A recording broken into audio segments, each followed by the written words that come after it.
Alright, 1981 Ford F150, Stepside, Flareside, whatever you want to call it.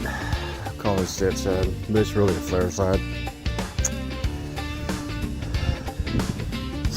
There's the front. See if we can find out where the...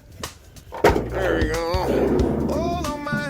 Alright, there's a C6 transmission.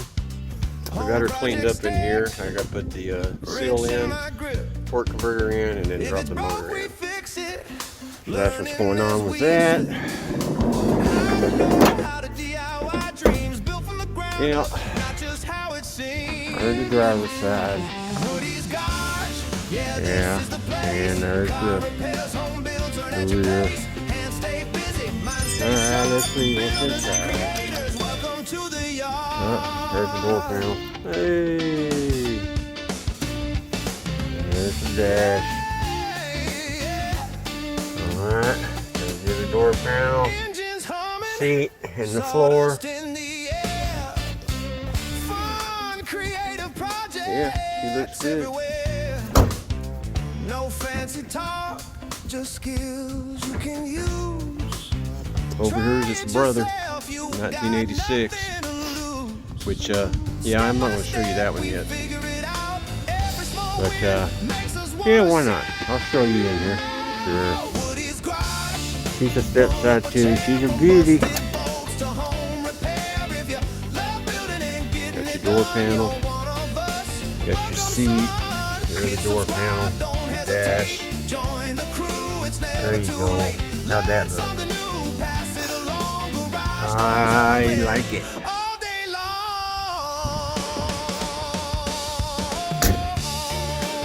Bed. Yeah, Anyway, that's the 86 Ford F150. That's his girlfriend, the 81. Okay, let's see if we can't get this combination valve out of here. A lot easier to do the brakes and stuff when the motor's not in here. Alright, we'll see if I can't break these loose. Got work to do.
Grease on my knuckles.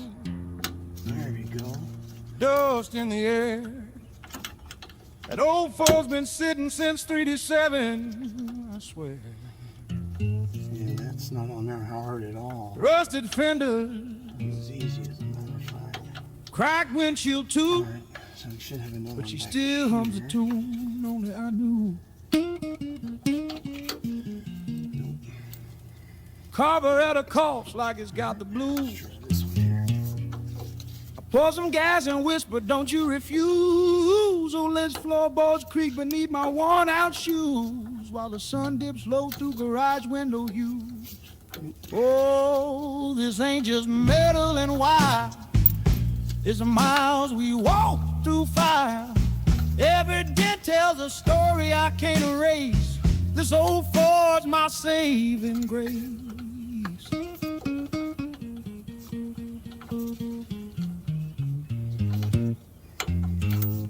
Harmonica wails from the shuffle book, same one I played when I first fell in love. Now the engine turns over slow and true, like a heartbeat coming back to you. Oh, this this ain't just metal and wire. It's the dreams we lost in the mire. Every boat I tighten brings back that day when she drove clean away. Moonlight spills on the toolbox floor. I wipe my brow and lock the door. She won't start tomorrow, maybe never, but tonight we read together. Oh, this ain't tea, just metal and wire. It's the ashes of a dying fire. Every turn of this wrench keeps you near. This old Ford's all I've got here. Oh.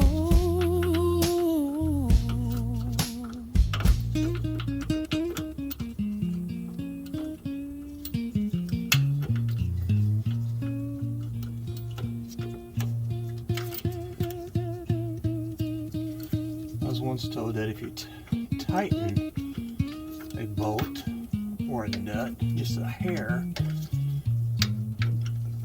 that it makes it easier to actually take it off. So I found that works pretty good.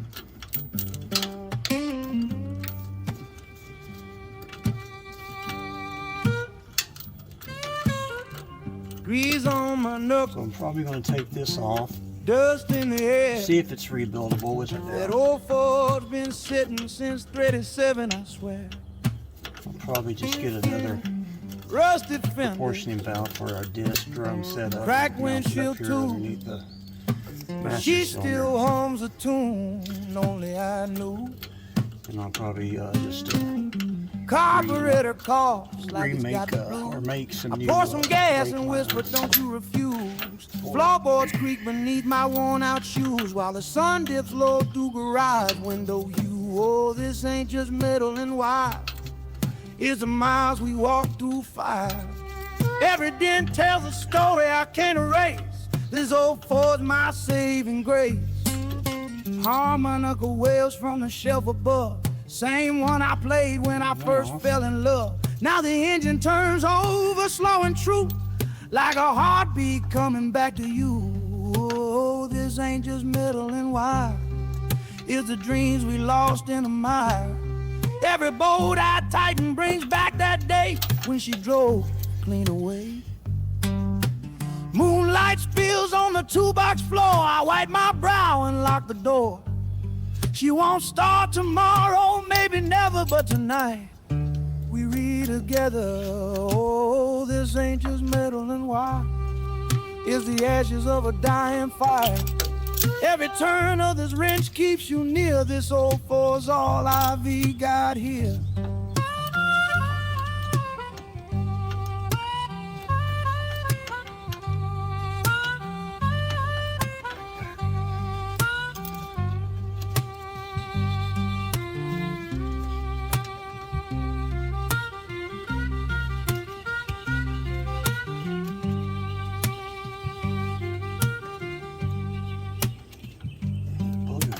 Moonlight spills on the toolbox floor. I wipe my brow and lock the door. She won't start tomorrow, maybe never, but tonight we read together. Remake 'em, but Oh, make this some ain't newer just ones. metal and wire. It's the ashes of a dying fire. Every turn of this wrench keeps you near. This old Ford's all I've got here. These parrot pliers work really good, vice grips. Almost like a cinch wrench. In a way, I guess they are a cinch wrench.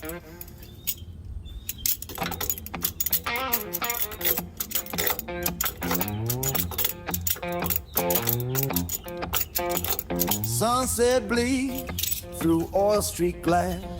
Woody's got a deadline, this hunk of junk won't pass. Socket slips again, knuckles splitting raw. Come on now, baby, he growls at the Line car. coming from the master Hammer cylinder. down on that rusty nut. Yeah, hammer down. Ain't you no quitting in this grease pit yet? No, not yet. Every turn that's a fight I can lose, you can't lose. Gotta Gotta make this engine sing the truth. Flickering bobcats, long shadows wide. Torque wrench clicks like a clock running out of time. Coffee cold in a chipped enamel mug. Dreams rusting faster than this old love. Hammer down on that rusty nut, hammer hard. Ain't seen no quitting this grease pig yet. Keep on pushing, every turn that's a fight I can lose. Fight it now, gotta make this engine sing the truth.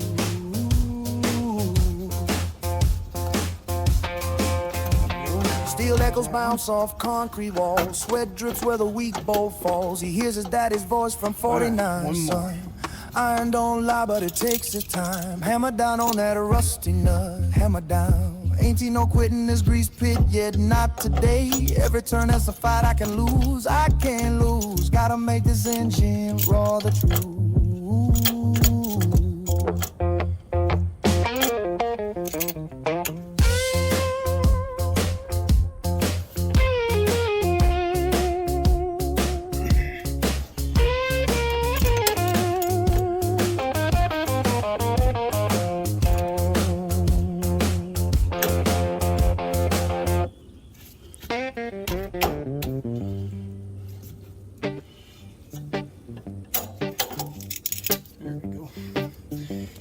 Brake light warning.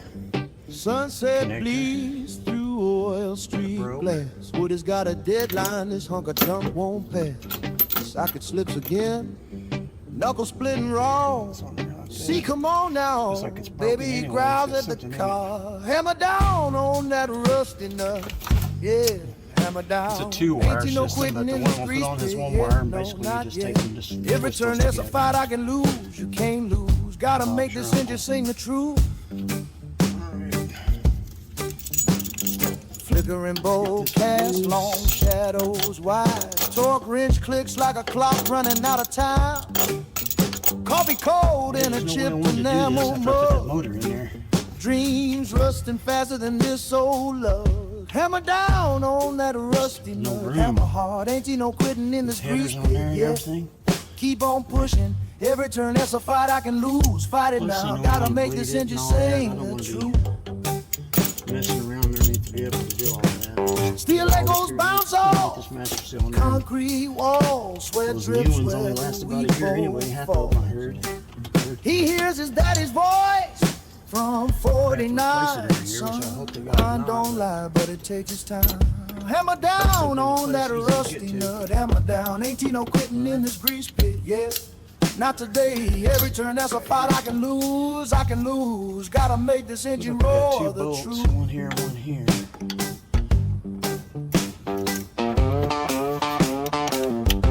Those two in there. 1981 Ford.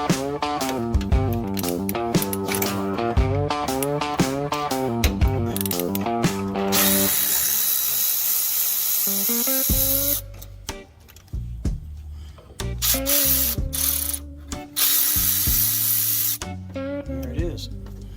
Another bolt. I'm just gonna put these bolts right back in here.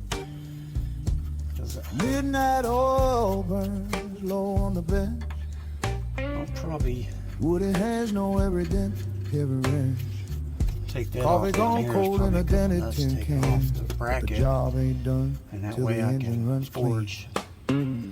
This old shop bracket. breathes with me Not forge it, but through every stubborn screw. fab. Ain't no glory in this grease, but it's all I know to do. Rain taps the roof like a metronome slow. That's what we're looking at, though. Piano hums where the street lights don't glow. Yeah, it's He wipes his brow with a rag this soaked in thing's years, pretty much toast. whispering hopes only iron can hear.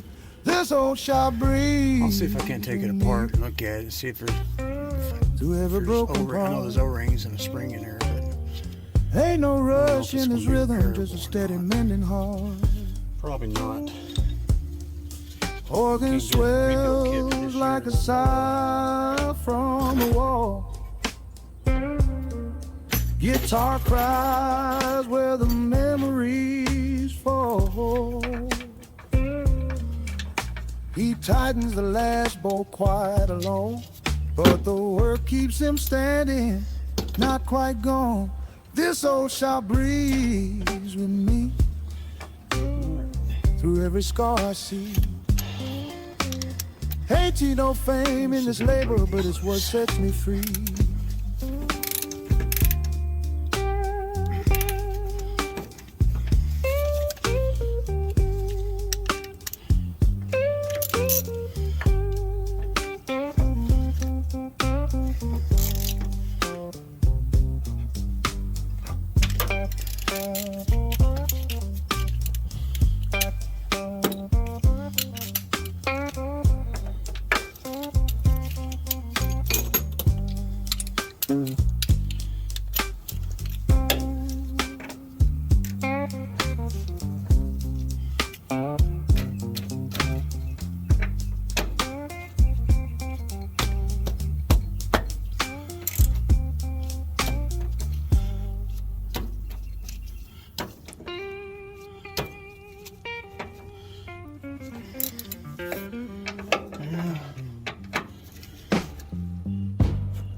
Midnight oil burns low on the bench. Woody hands know every dance. I'll have to get an impact and Coffee gone cold break that in a loose. I'm tin gonna and tin pass the can. turret. But the job ain't done till the engine runs clean. This old shop breeze with me through every stubborn screw. Alright, well, I just wanted to get that off of there. Ain't no Make a glory small in video this showing you how to do it. but it's all I Thanks. know to do. Alright, working on the 81 Rain Ford taps the Bullnose roof today. like a metronome slow. I want to try to get this Piano torque converter hums where taken the out. streetlights don't glow. Should be a quick, He wipes easy his brow video. with a rag soaked in years, whispering hopes only iron can hear. This old shop breeze with me through every broken part. Ain't no rush in this rhythm, just a steady mending heart. Organ swells like a sigh from Let's the see what we wall. got here. Guitar cries where the memories fall. He tightens the last bolt quiet alone, but the work keeps him standing, not quite gone. This old shop breeze with me through every scar I see. Ain't no fame in this labor, but it's what sets me free.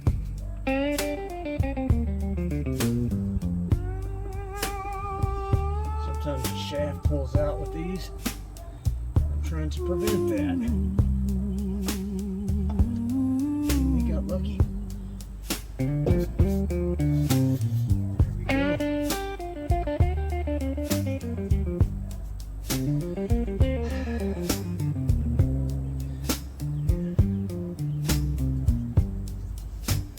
Just a little bit of transmission. This old shop breeze with me through every scar I see. Ain't no fame in this labor, but it's what sets me free. Replaced about 3 years ago. I'm gonna be better off left alone unless I see a leak develop. If it does, then I'll shoot myself in the foot and pull the transmission down and replace it. This looks like to be a factory unit made by CBC. 1013 must be a date. I know that FM43 is the model number on these C6s with the 302s for this year. But yeah, let me get this off. And that's a heavy booger. I'm gonna hang on to it. Fluid looks nice and clean inside there. I don't know if you guys can see inside there or not, but it don't look bad. But looks just a little dirty. Anyway, it's got to come out. I'll clean up a little bit in there before I put the stall converter in there. Alright, I can get that to sit there. See if I can get my fat butt out of here.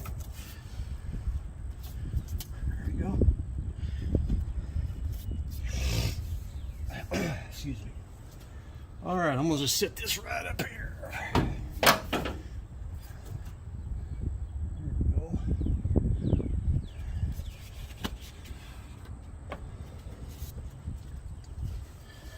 Like I said, I'll clean this up real nice and pretty there. It's just water from the rain. We've had so much rain this week, it's unreal.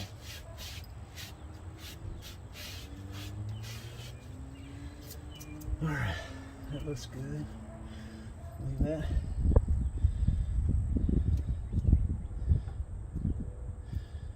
I think at some point we'll be pulling this proportion valve out of here and do some work on it, because last time I had it running, the wheels were locking up when I hit the brakes. Pretty light amount of braking still caused it to lock up, so I'm pretty sure that needs to be addressed. Being an 81 model and all, never been touched, so.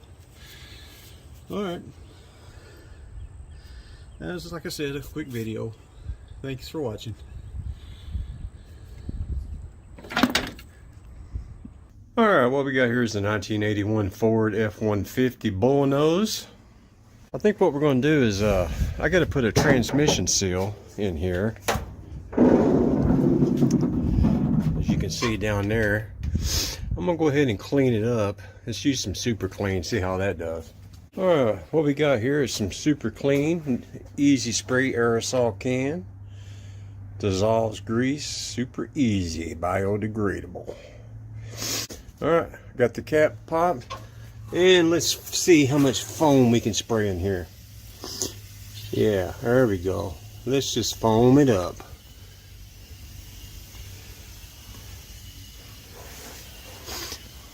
All the foam. Let that eat into that grease and let it soak overnight. Come back out here and I'll take a pressure washer to it. And if I'm lucky, most of this grease will come out of here. Hey, let's spray this while we're at it. These are engine purges. Man, be careful, don't breathe this stuff in.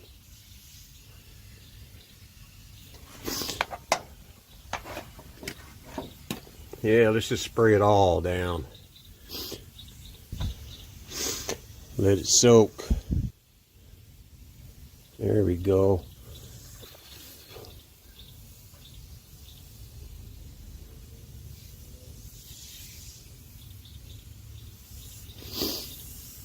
There we go.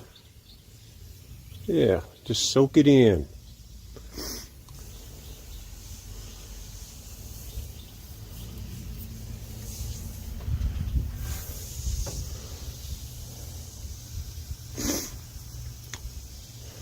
Why not?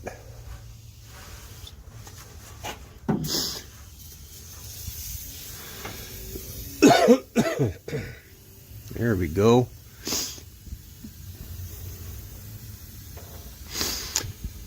It's raining super clean foam.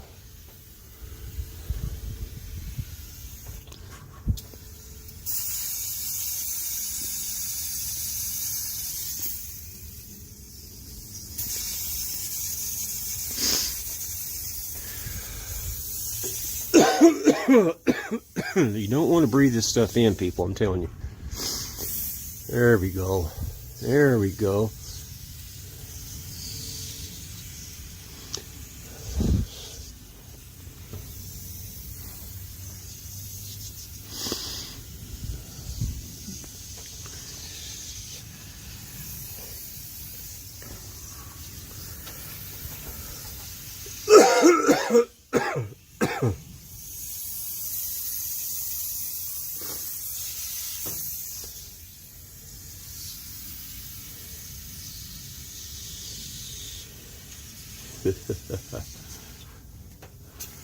Foaming it, baby. Putting the foam down. Look at that. Nice and white.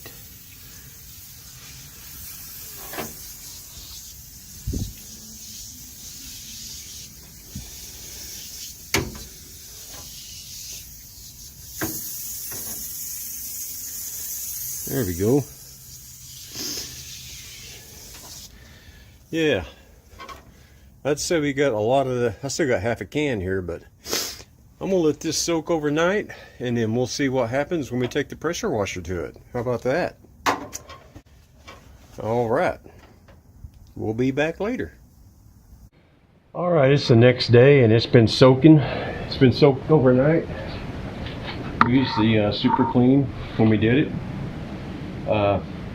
Half a can. We're going to pressure wash it and see how it did. Let's see if we can get you in here where you can see. There we go. At least you can see the transmission.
Yeah, I'd say that cleaned that transmission right up.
That's some tough grease there. It cleaned it up pretty good, but it's on there so thick. I'm gonna try to recoat it again.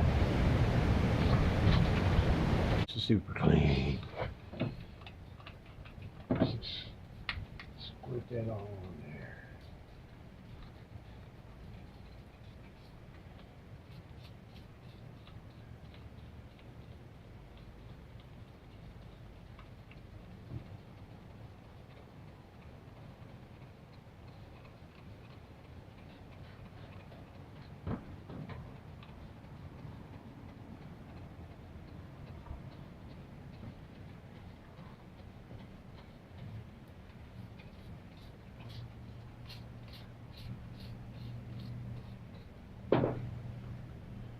All right.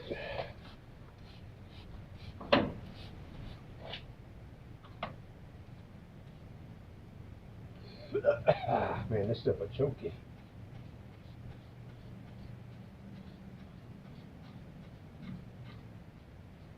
Well, that's pretty clean already, but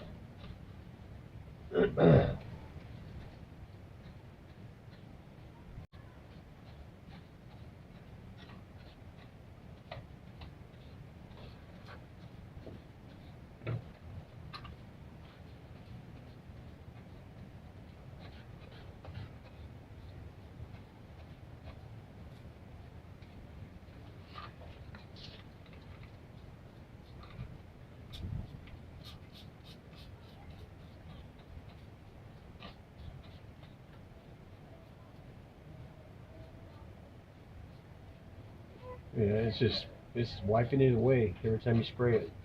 Look at that, it just eats it. Nobody's there. Would you like your free cookie? No, Free pencil? no, but thank you. No. Oh, sorry. I can't eat cookies. Sorry. It's okay, but thank you.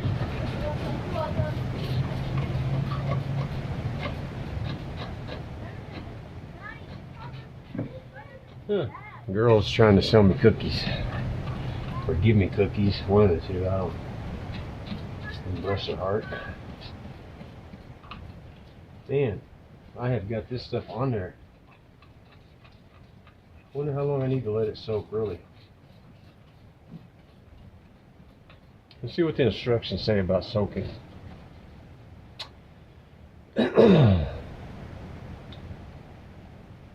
Cover surface with super clean in the appropriate strength, allowing time to dissolve grease and grime. Do not allow to dry on surface. Oh. And wear gloves and eye protection. Do not breathe it in. It says not to let it dry or soak overnight. Let's see what that does then. We'll let it soak for a little bit.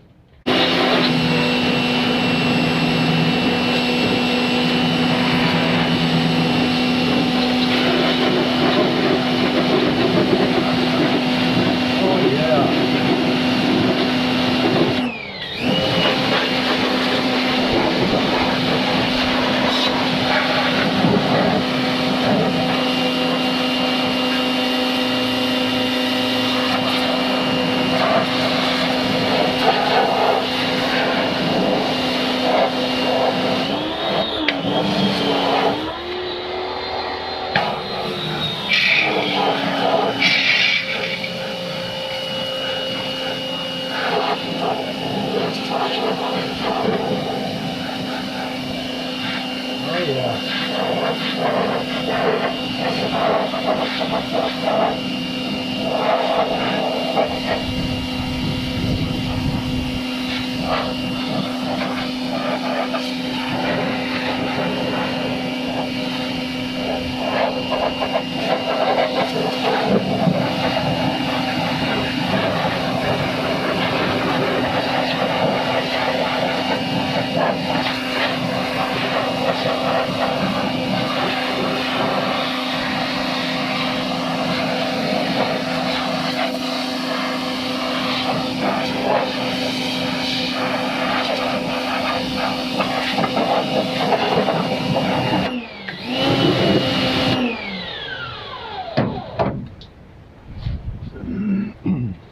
Oh yeah, that's working good. I'm gonna put some more on it.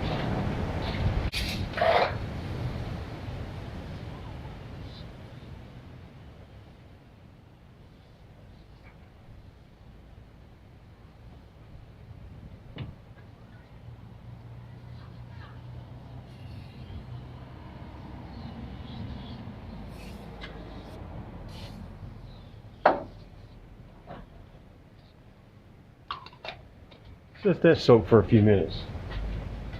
While we're letting that soak, I can tell you I've used Super Clean a lot through the years. Pretty much it's my go-to. Works real good. Always does a good job. Letting it soak. Let it soak. Look at it turning colors.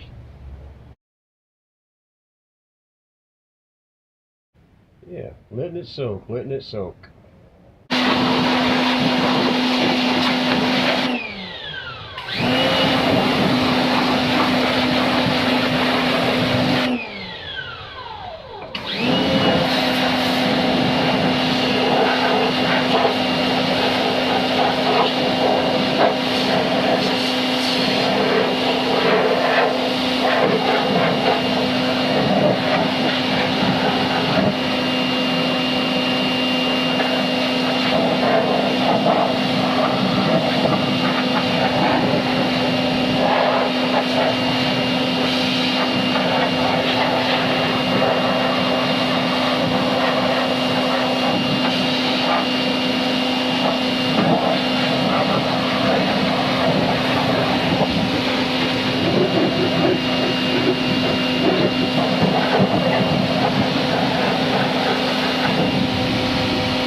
Alright folks, I think you can see that that's really cleaned it up.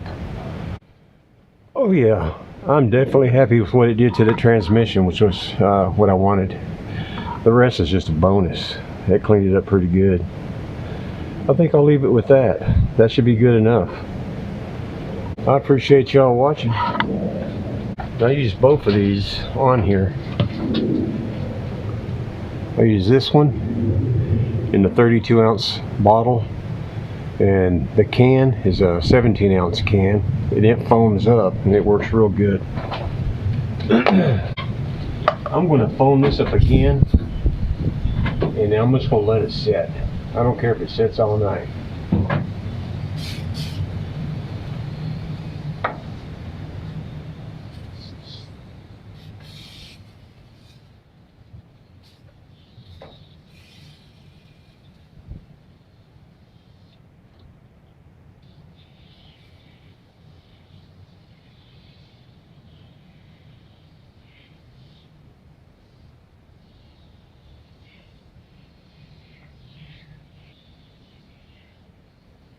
Look at it eating that grease. Look at that grease bubbling up. Can you see all that grease bubbling up? Right there? Look at that. That's awesome.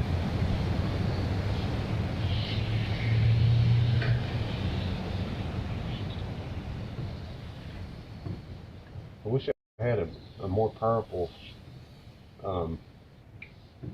pressure washer. But I just got a little cheap electric one.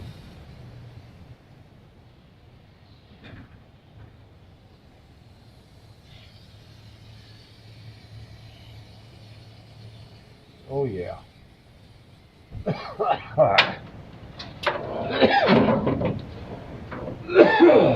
Goodness.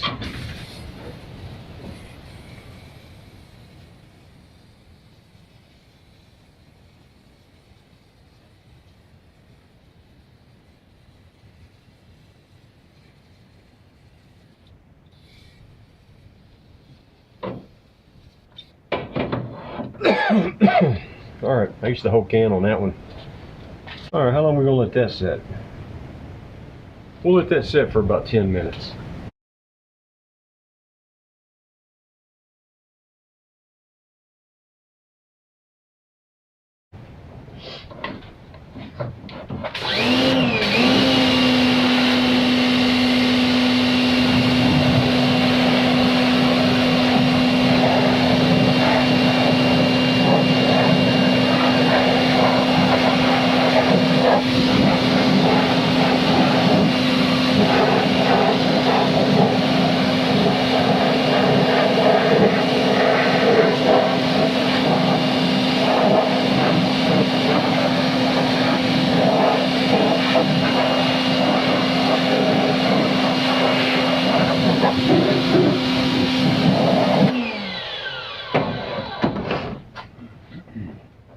Wow, look at that.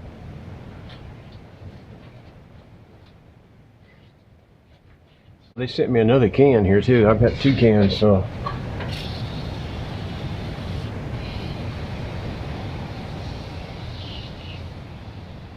Sold your breath.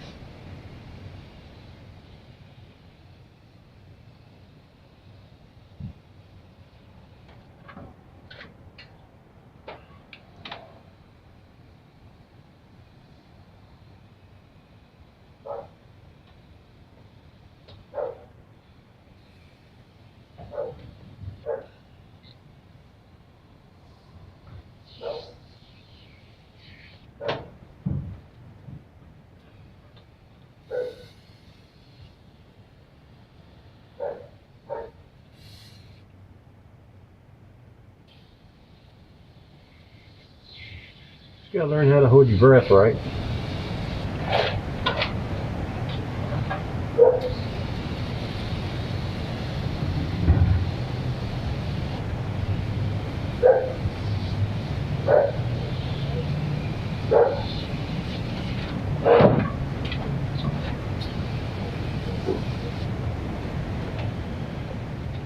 Sorry, this might be a little bit of a long video, but we're going to let that eat. Let it sit there and eat, and we'll spray it off again.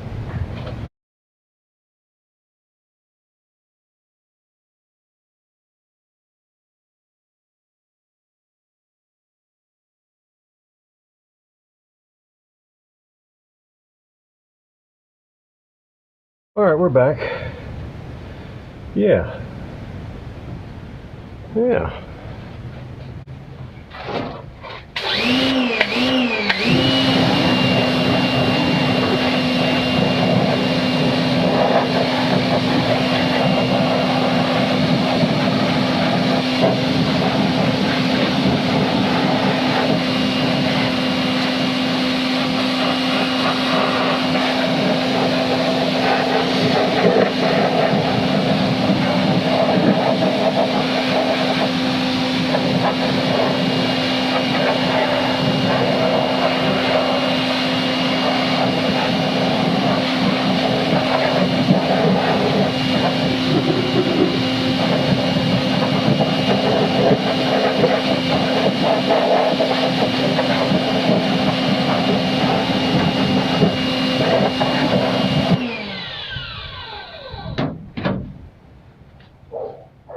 Wow, look at that. Starting to see a lot of metal coming through now. That's awesome. Awesome. I think that's clean enough for me to work. I think I'm going to end it right here. I got to clean all this off underneath my truck. And yeah, I just want to say I appreciate it, Super Clean. Super Clean. Don't leave home without it. What's up, guys? This is just a little short video showing the brake proportioning valve or combination valve, whatever you want to call it there. I made a bracket for it so that I modified it with some rivets and some couple pieces of metal here to get it so that it would fit on my 81 Ford. Made a little spacer for it right here. I think I'm gonna mount it like that. There's not much threads on it, but I think there'll be enough to get it to cinch down. Yeah. Let's see, let me find the lock washer real quick. Alright, there's a 3/8 lock washer. I don't know if I'm having enough thread to get that on though. Should. Yep, okay. Alright, see if we can tighten that down. I don't know if I can get that on there. Oh.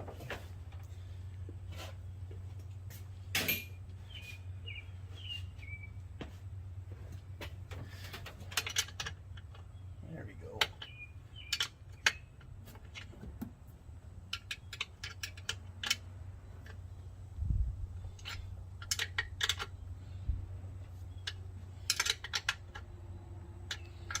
Oh yeah, plenty of thread.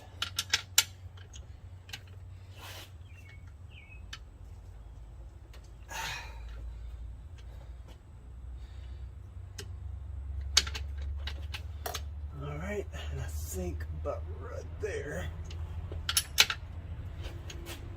I think that'll be fine.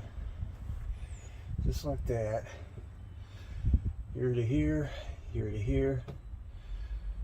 Front, and then your rear. All right.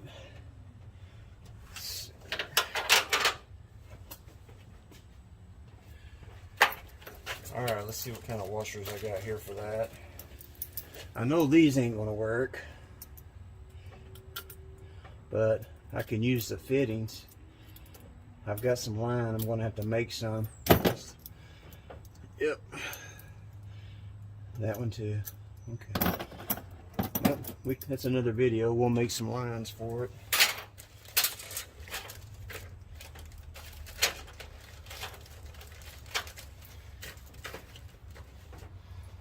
All right, and I guess this here.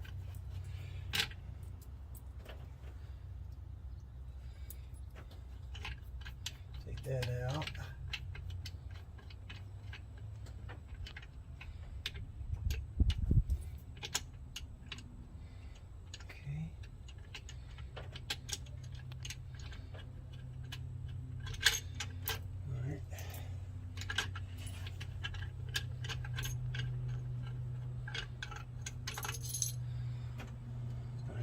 think I need a washer on that side.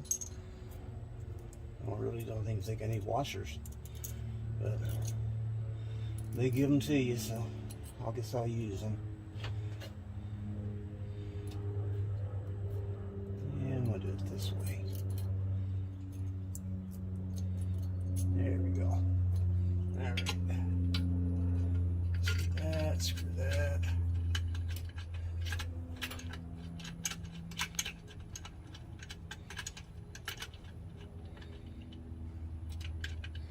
Alright.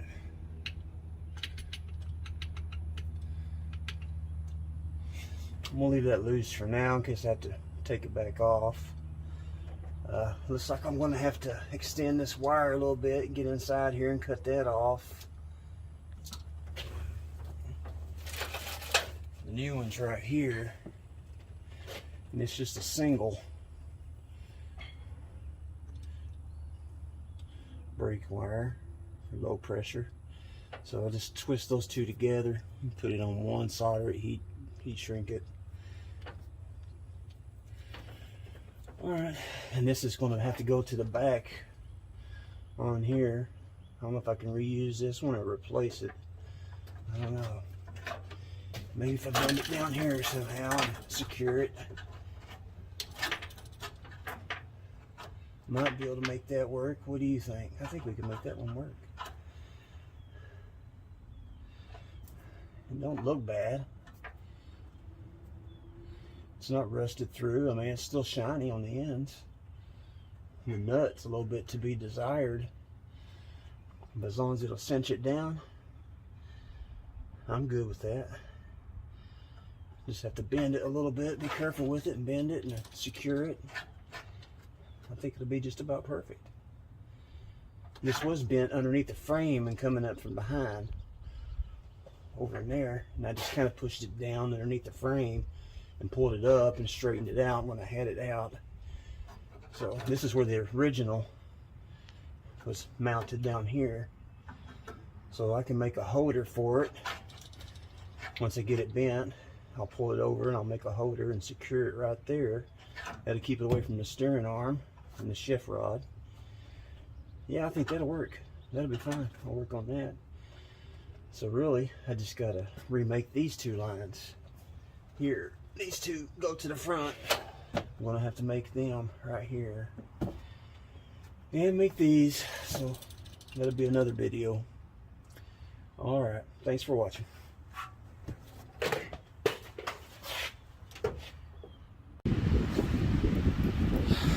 All right, folks, I need to cut these things off. They're too short.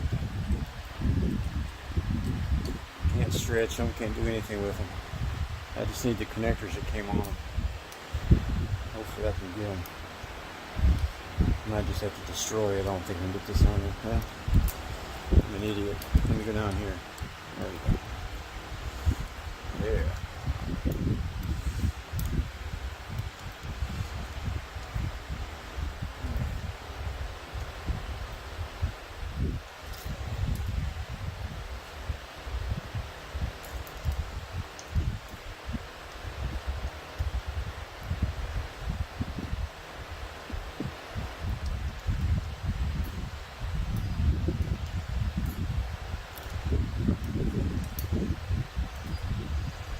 Like cutting pipe in the morning.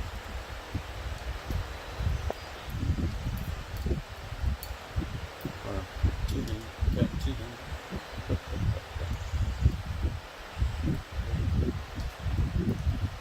It's just a little tube.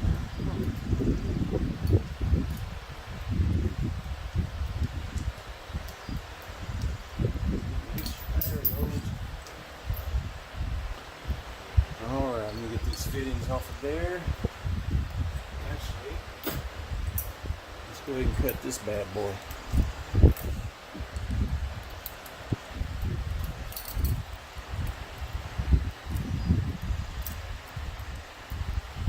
Alright, tighten that bad boy on there. Take her for a spin. Take her for another spin.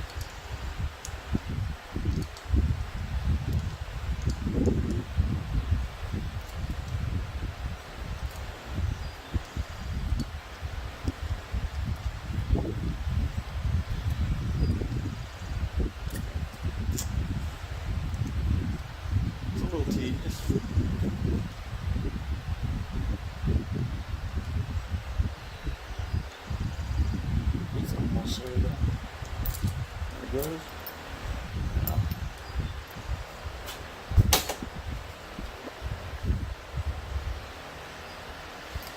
Alright. See if we can bend this line down. No.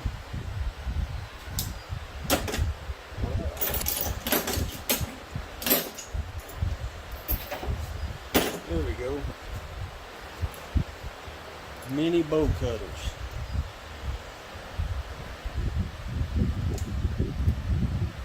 That's what I should have done to begin with, I think.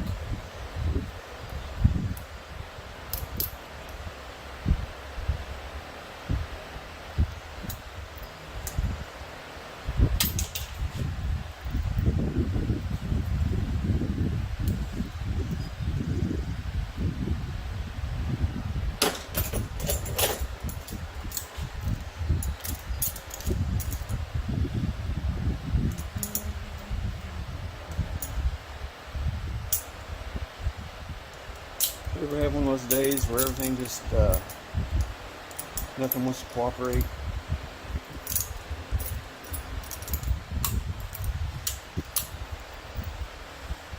Yep. This has been one of those days.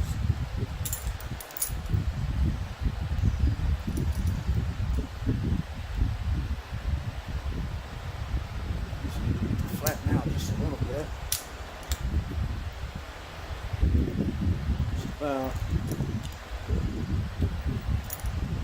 I know, boring video, but this is for my grandkids, mainly, trying to teach them a little bit.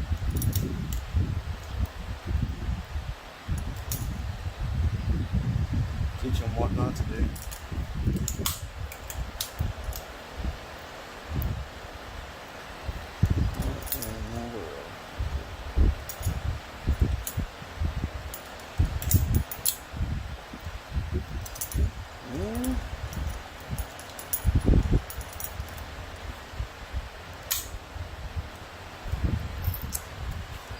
Alright, well, I'm going to take a break and go get me a drink, and then I'll be back. I'll have these things off.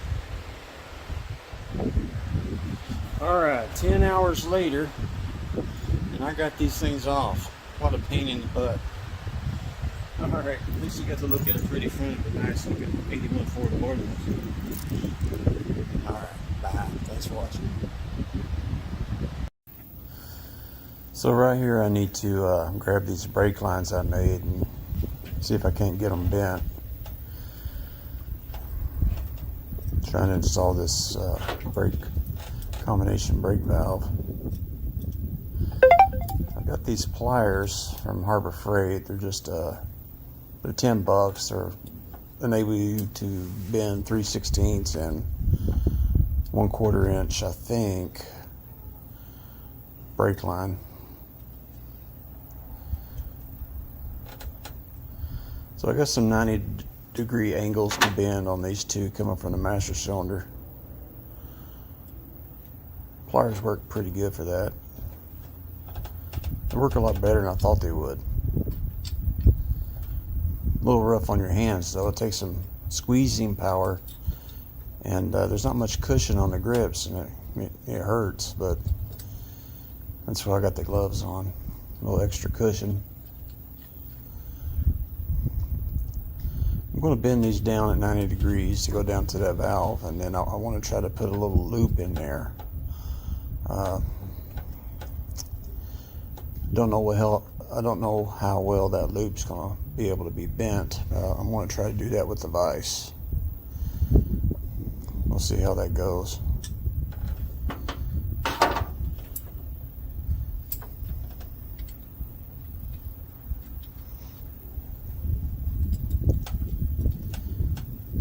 So that bent okay.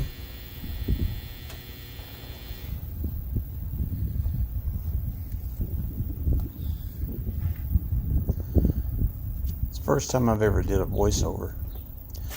Here's a second video I put in there on this one, and just showing my vise and a big long 3/8 extension. I'm going to use it to kind of put a loop in this brake line and see how it works.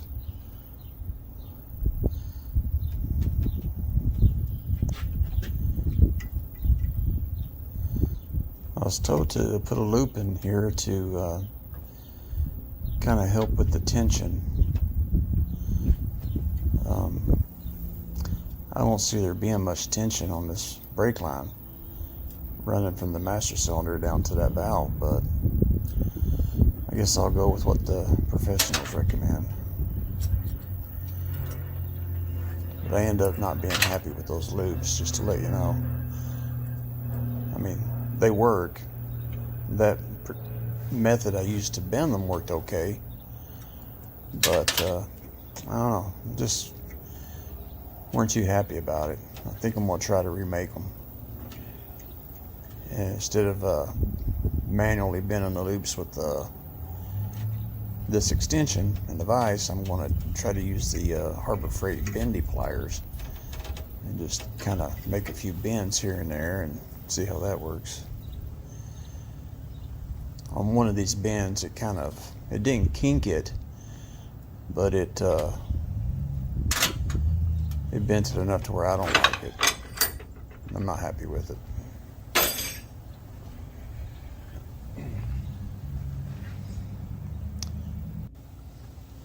I had someone also tell me I could put a little heat on that brake line, but I don't want to heat those brake lines up.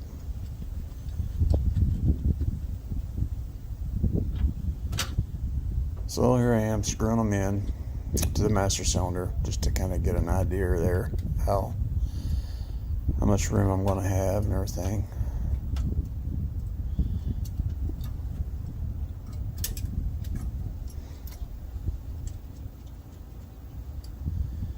I mean, it works. Everything went pretty smooth. There's just a couple of the bends I didn't really care for too much, and so it's enough to where I want to redo them. I don't want to take a chance, especially when it comes to safety and to brakes, you know. I don't care if you have to do it 50 times, you know, do it right.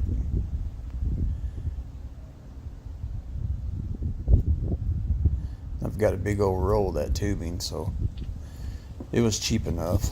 It's like 18 bucks off of Amazon, which is pretty decent price, really, for 25 feet of the 3/16 brake line. And the fittings I'm using, I just cleaned up with the wire wheel on the bench grinder, and they look to be in good shape, so I just reuse them. You got to save money where you can, right?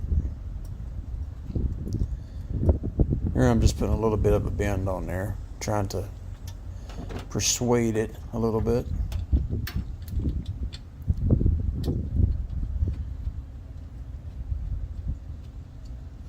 The valve itself looks pretty good. It came with, I got it from Summit.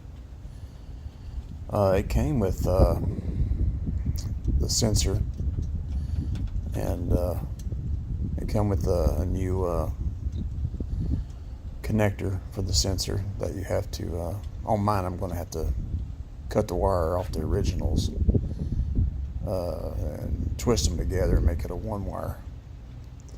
But it did come with two tubes, brake hose tubes there, or master cylinder tubes, whatever you want to call them. But they were just too short, and I think it was made for like a Chevrolet. And of course this is a Ford, so the valve will work. It's pretty much the same kind of a valve. It's just the lines were just too short for where I wanted to mount it.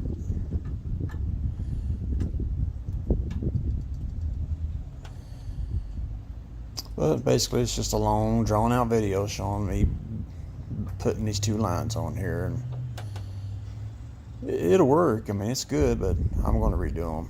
I just ain't happy with it. I just wanted to make this video and just, I don't know, maybe show you my process.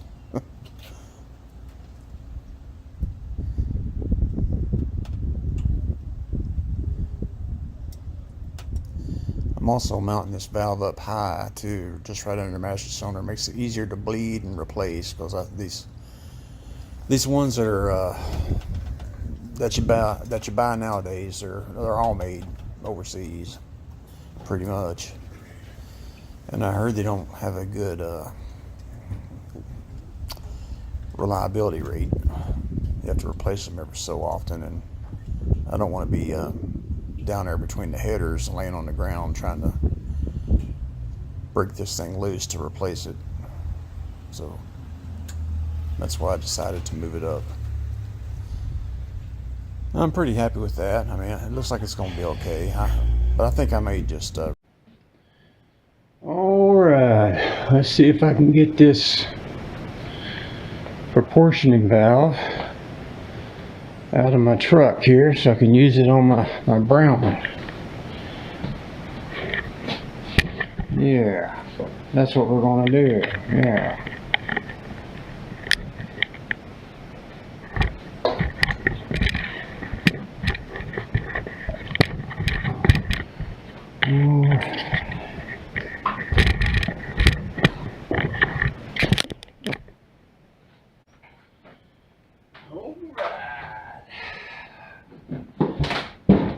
Yay!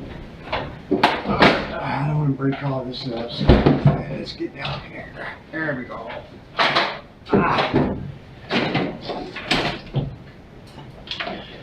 There we go. You stay. Stay.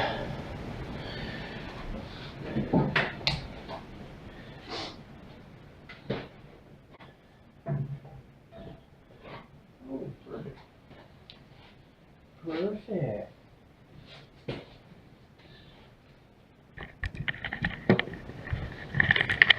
Alright, what are we taking off today? We are taking that off. Yeah.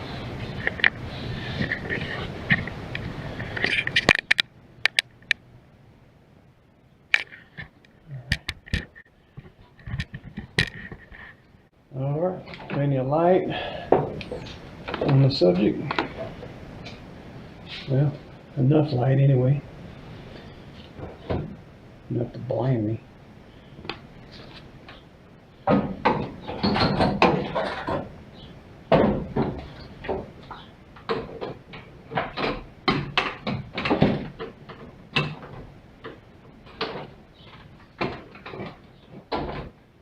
Oh yeah, baby. Hey, hang on, let's put you down here. Look at that.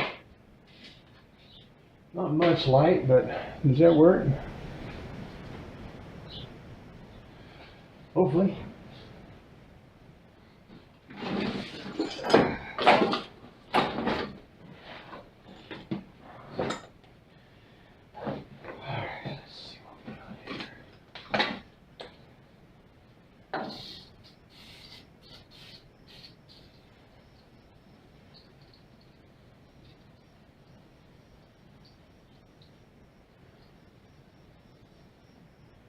Oh yeah, that's what I'm talking about. Alright, move that stuff over there. Yeah, right there.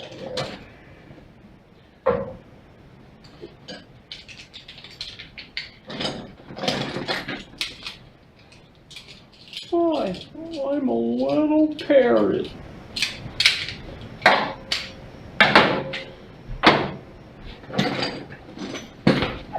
Okay, I won't need this today, but it's there. Okay. Alright, let's see what we got here.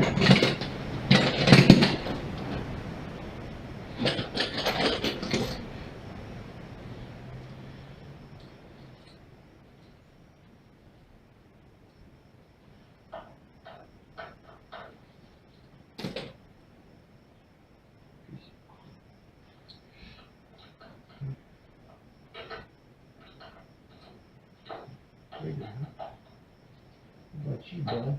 Do you fit on?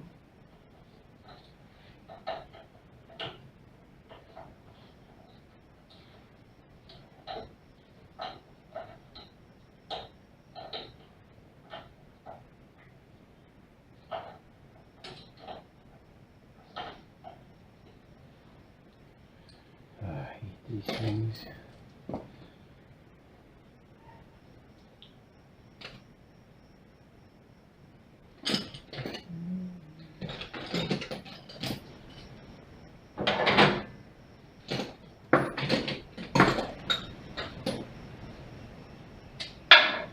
Thank you.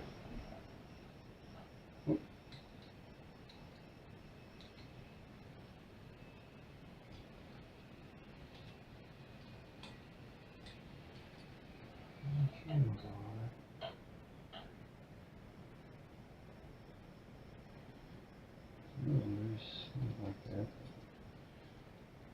Let's see. 7/16. Alright, so what is a 7/16?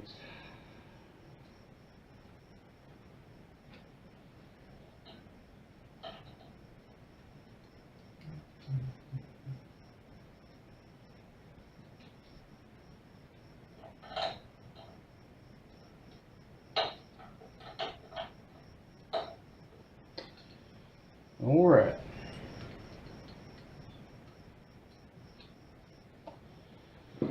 We will try the 7/16.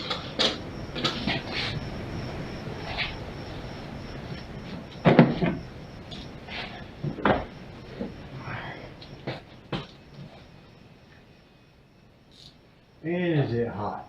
It is hot.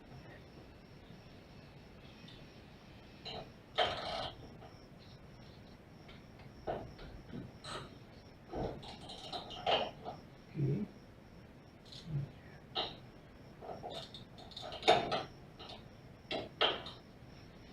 There we go.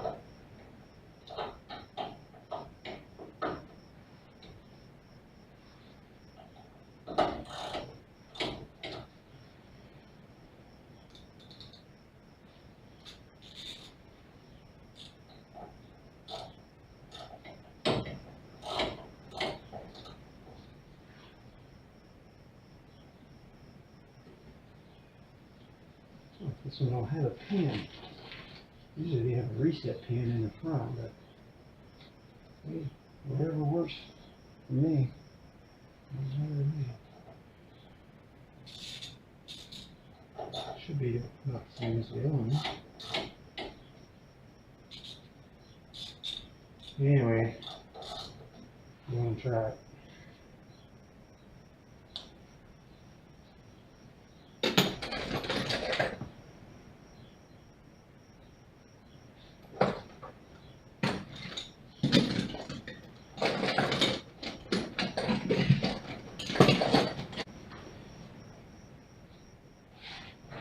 Oh, hell.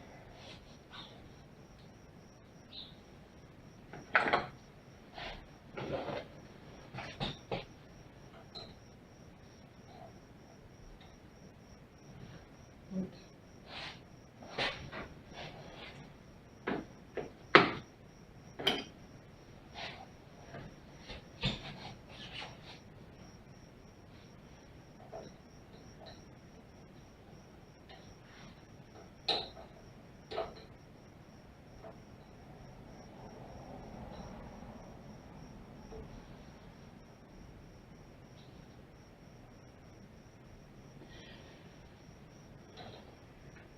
Man, I don't have any good flare wrenches. No, not really.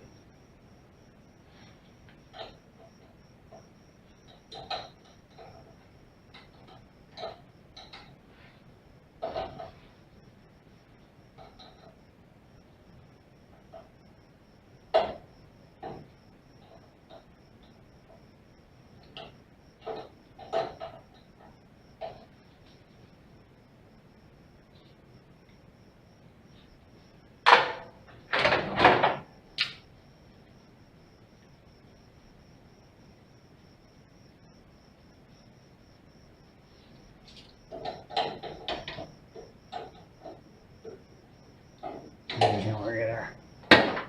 Now with the smallest one at home. That's how luck goes. Come on, you should be ready to come on.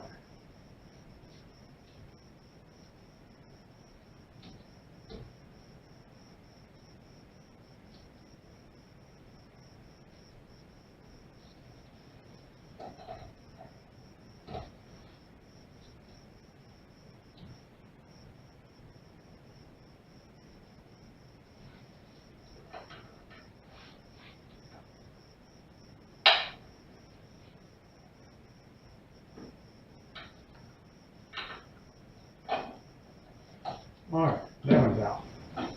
Let's get this one down here so it can drip everywhere while we're working on it.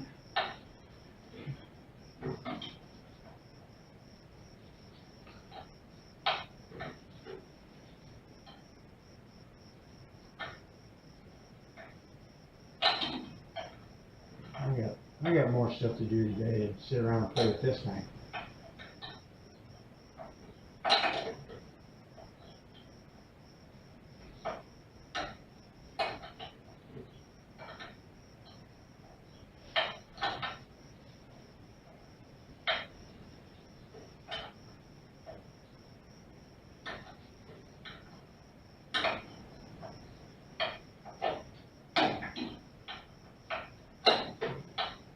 I know if I took the top one off, I'd be able to get to this one a lot easier, but you know, that's just how it goes.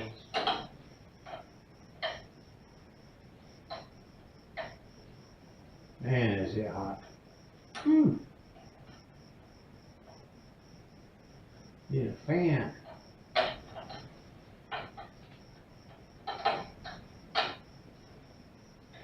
Anyway, Robert's Garage talked me into coming out here and doing this. Damn peer pressure. There we go, that one's off. And down there. Alright, let's see if we can get this away. There's the oxygen sensor. Okay. See if we can unplug this. It's probably on, it'll probably break. Oh, there it goes. Yeah. It's got brake light warning, white. And that should be all the little ones.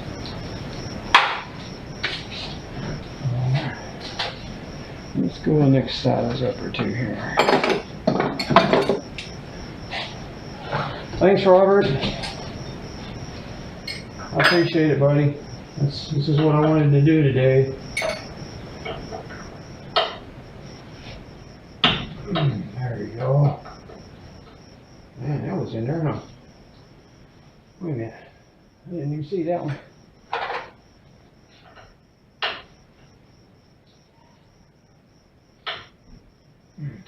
Oh, is this one going to be stubborn?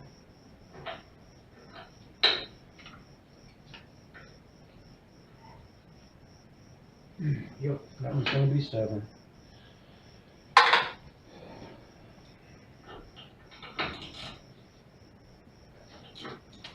Ain't gonna do it.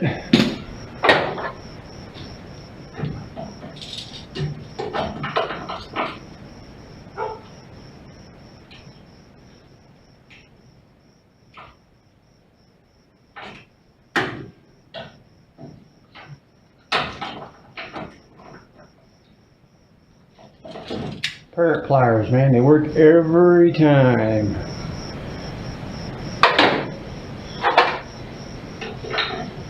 Alright. Get this other front brake line off.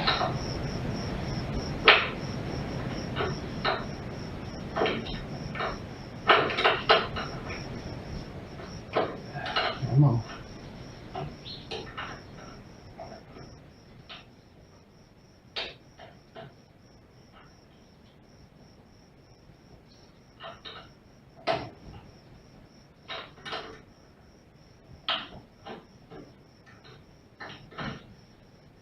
I've got another proportioning valve for front disc, rear drum, but it's an aftermarket, and you have to reroute some of the brake lines to make them fit and all that. But since I got one of these that's factory OEM, Robert suggested I just come over here and take this one off and try it, and then if it don't work, then I'll just put the aftermarket one on. But this one's a direct bolt on, so should make it easy to hook up and give her a whirl, you know.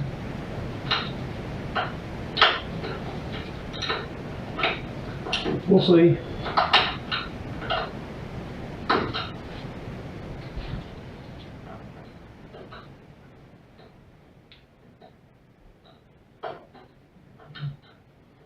We shall see.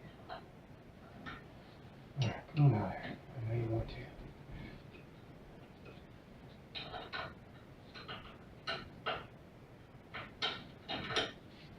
Man, brake fluid makes everything so slippery.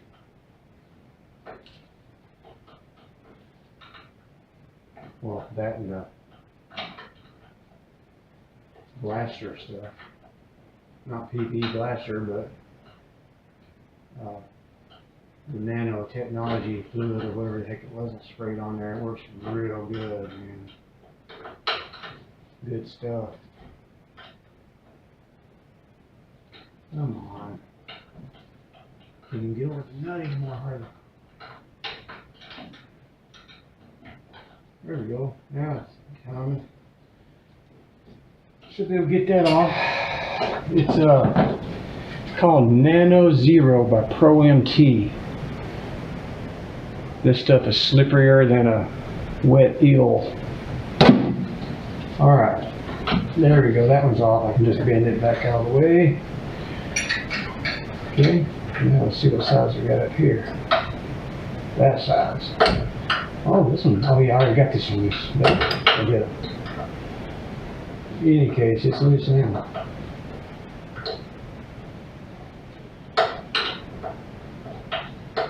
Yeah, this one here, I bought this truck a long time ago at an auction. And just threw it in the garage and decided to keep it. Because you don't find many of them like this here anymore. It's in such good shape. Just motor is all it needs. But body and inside and everything is really good shape for Stepside. Flareside, rather. Ford calls them Flaresides. Chevy calls them Stepsides. Chevy calls the Ford towing companies to come pick them up, but you know that.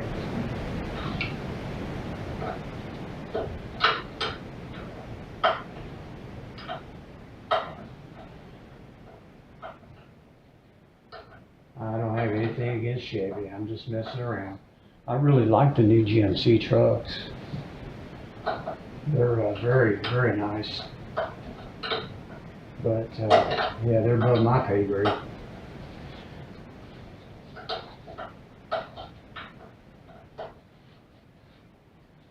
don't know if y'all can see this or not. I hope so. Just screw this one, that goes over, and I got the back brace now. It's here. And that should be a bigger one than this. Let's see. Yeah. Bigger than this, I think. Nope. Oh, there we go. You know, if you tighten something up just a hair, it makes taking it off so much easier. That's an old mechanic's trick that my grandpa taught me.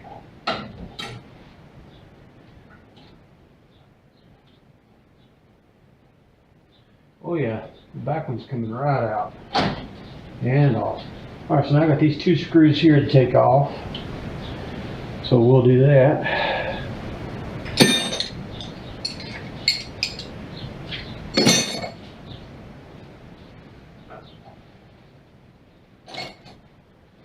Yeah, I'm gonna keep these out so I can wipe them off.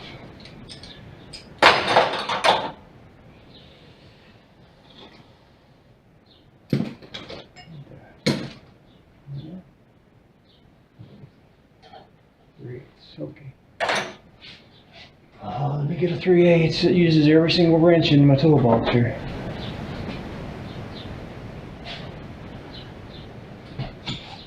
Alright, let's see if we can loosen these up.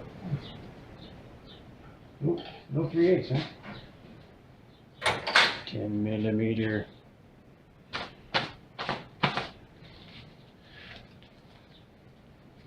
Man, my gloves got soaked. Hey, is this a 10mm? It is. It is. Right on.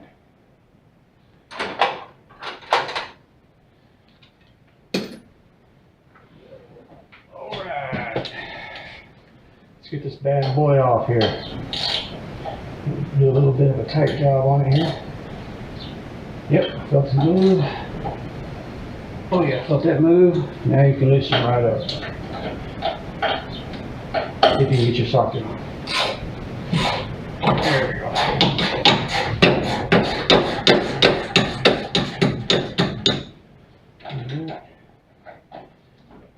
to get the deep socket, huh?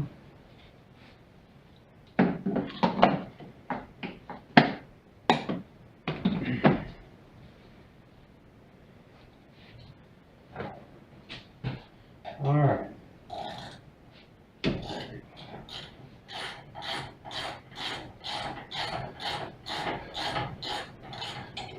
I'm gonna keep this thing all, well, I'm gonna spray it down real good, but I'm gonna keep it juicy. Here we go. I'm gonna leave these bolts in here because I've got the other ones at the house. It's already mounted on there like this, so I don't need the bolts. We don't use them for this truck. Yeah, there you go.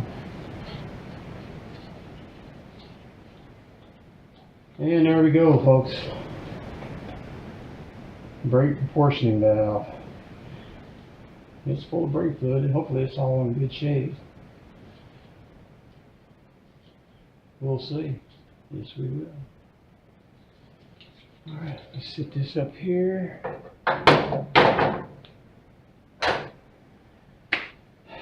And yeah, I'll have to get me a new wire for mine. That's all right. Not a big deal. All right.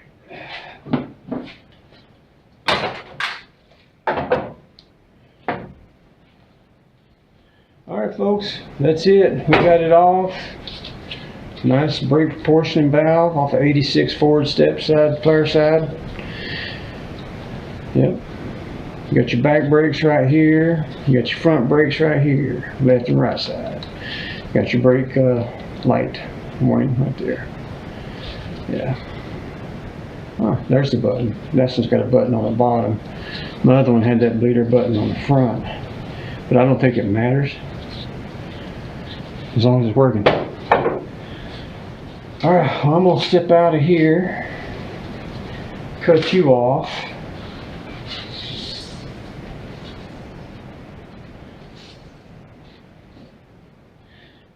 Wipe my tools down. There's where it was at. Right there. I'm gonna wipe my tools down.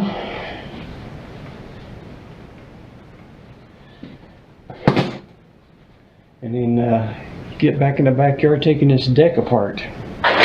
Yeah, my son's already out there waiting on me. He's doing it. I told him I wouldn't be too long in here, but you know. You know how it goes. Y'all know the deal. Alright, let me get through here, all this grease. Alright. Don't want to step on there. Oh, where'd my leg at, huh? Yeah, it did. Get too open this stuff. Alright, there we go.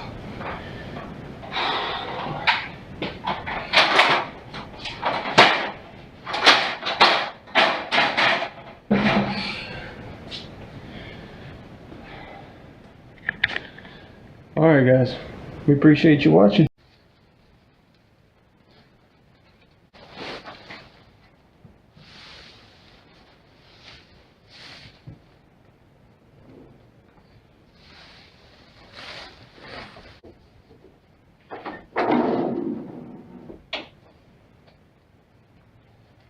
Yep. Oh, there's a camera.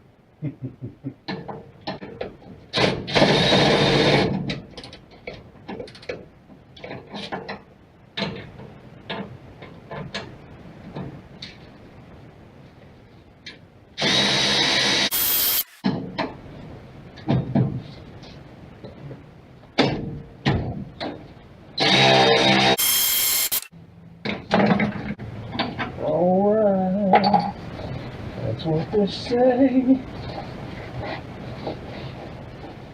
Alright, let's lay this down real gentle like. Let's see what we got here. Oh yeah. Perfect.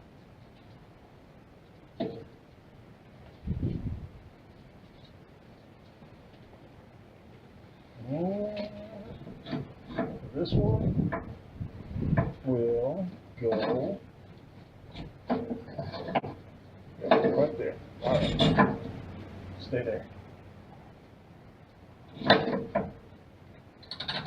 Alright, let's get this bolt in. There we go. Let's see if we can get this one in. There we go. That's in it.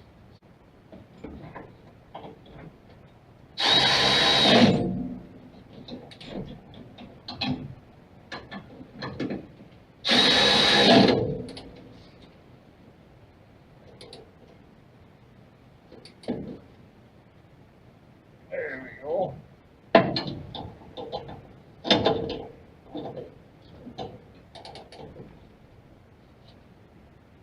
Yeah, that's good.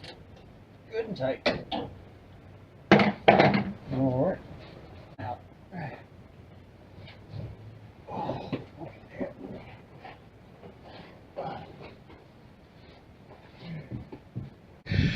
Let's remove this rear brake line right here and remove these right here off of there and this, because we're not using that. So we'll be working up here top side for a little bit. Let's see if that'll fit. It wants to. Yep, there it goes.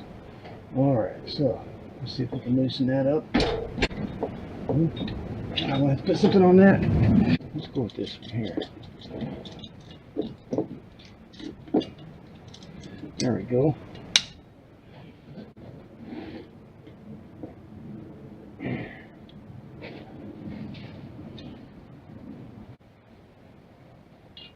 All right, let's try this.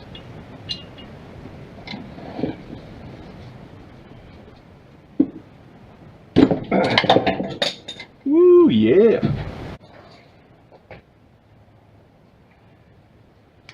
I don't know if it got it or not. I think it did. Oh yeah, we got it. I'm going to take this off of there. This is the rear. For the rear. Okay. And you're not a 10? Man, I love having 5 different bolt sizes. That's how I want to play. Alright, there we go.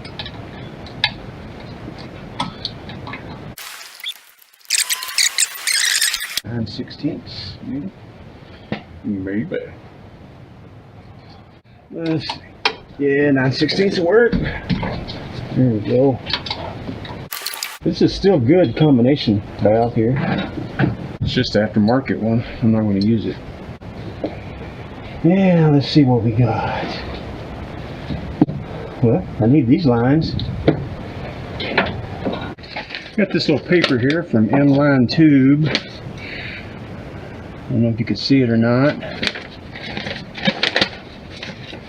but it comes with all the brake lines. Alright, so I need a master cylinder one, which I already know that's got to be a master cylinder one. Alright, where's the other master cylinder? It's one of these.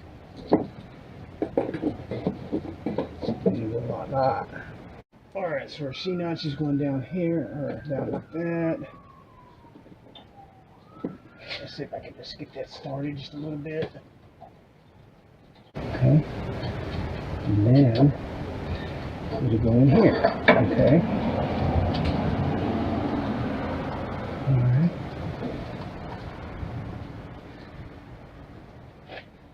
Alright. Let's see. Yeah, maybe like that.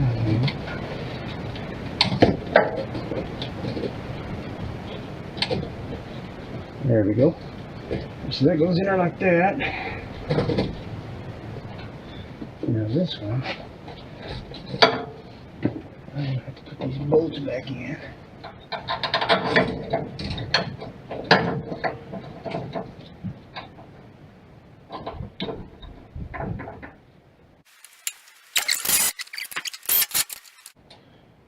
Frickin' Robert's garage baiting me to get out here and do this.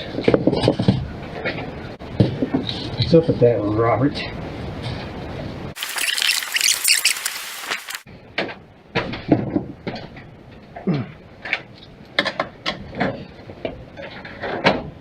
Alright, now that we're in here,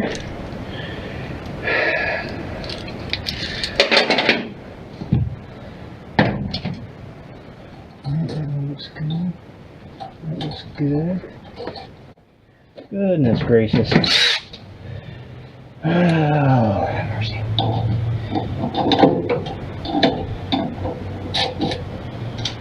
Oh, let's do this again, people. That's what I wanted to do today.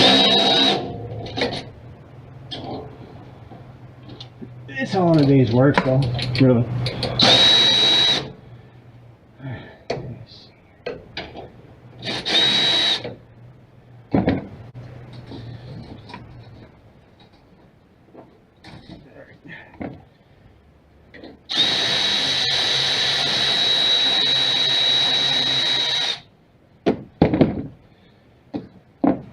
Alright, come on now. Can't be that difficult. Okay, come on. It's just like that.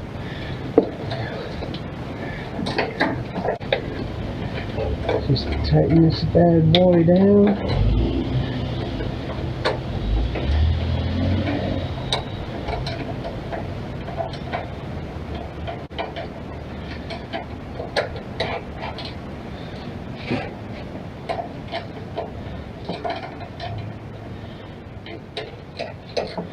Give me a real 7/16.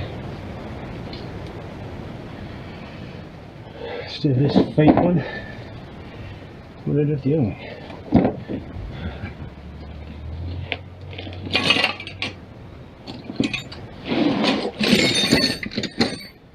Oh, there it is.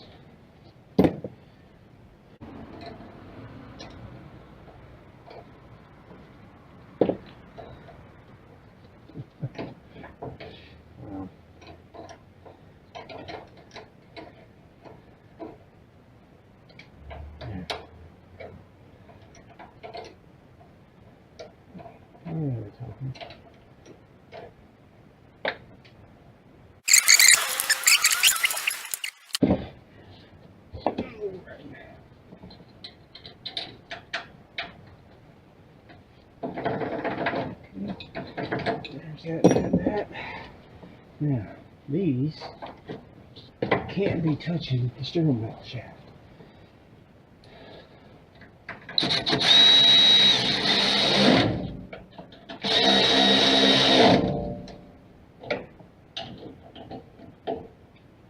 Perfect. There. Well, hopefully those will be fine.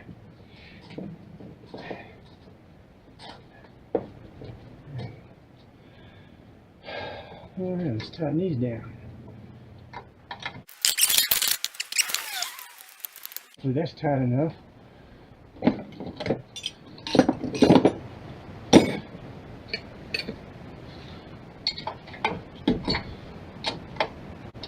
Get this 9/16 tight here. Alright, that should be tight enough there and there. Then when we put fluid in them, we'll see if they leak. That's a later project.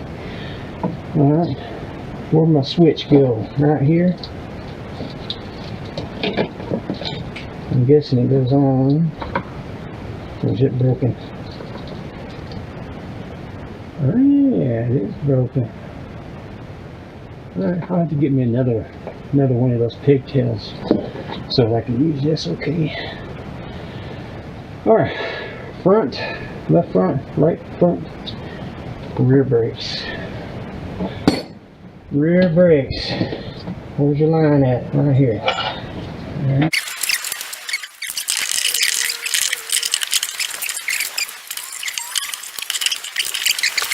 Alright, we'll worry about the rear later. I want to get the front hooked up. That's going to require going underneath. But this is a good start. This is a good start. We got the master cylinder hooked up to the proportioning valve. We need a new pigtail for the brake light warning system or whatever. Alright. Yeah.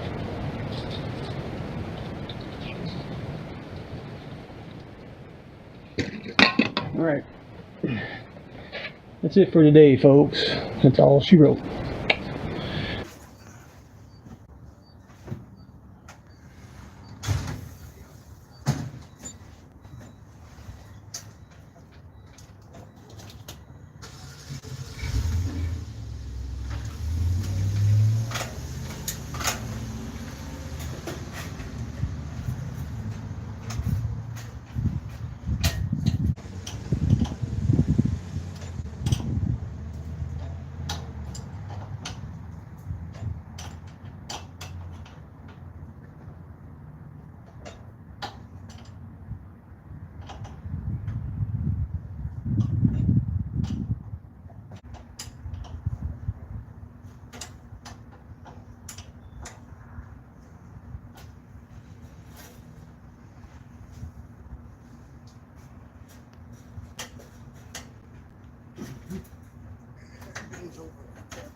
There we go.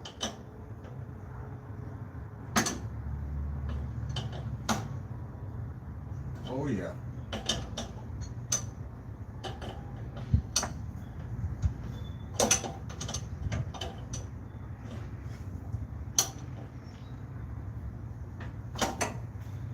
She's in.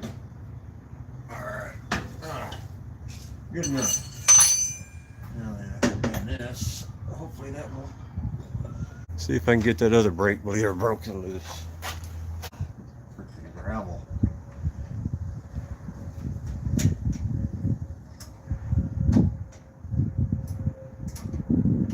Alright. I think that one's loose. Oh yeah, it's loose. There we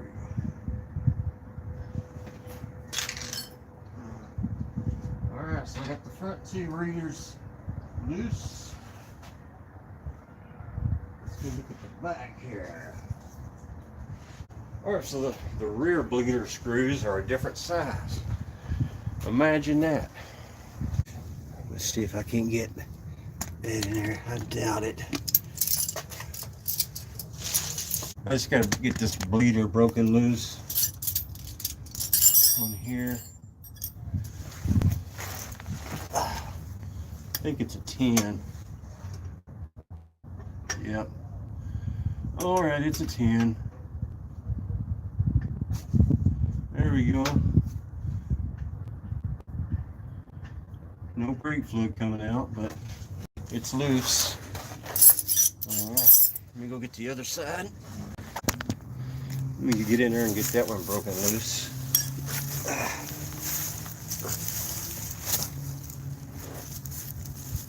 Yeah, it's a 10. It's new. It looks new. Alright. Alright, so that's loose.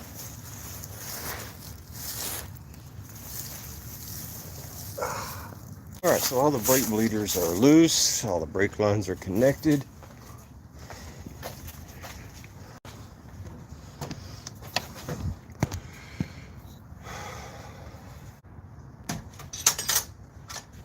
Alright.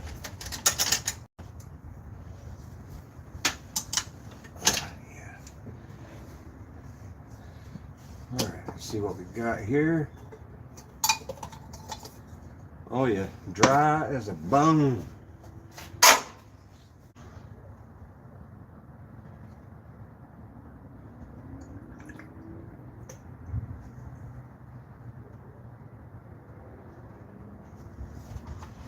There we go.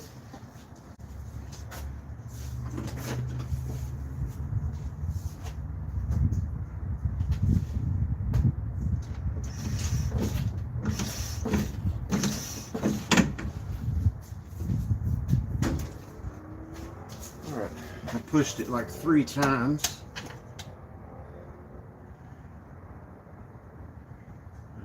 I'm not seeing anything drop down. Alright, let me go look at these wheels. See if there's any fluid coming out of them. That one's got fluid. Alright, let me see if I got any fluid coming out of this one down here.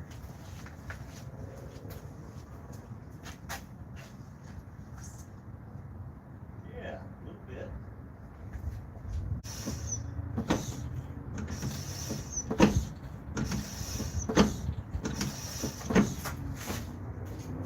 Alright, I gave her 5 pumps.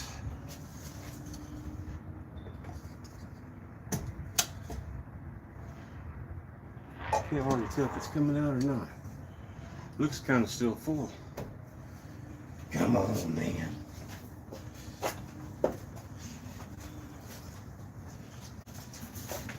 Yeah. Alright, that one's leaking. That one's leaking.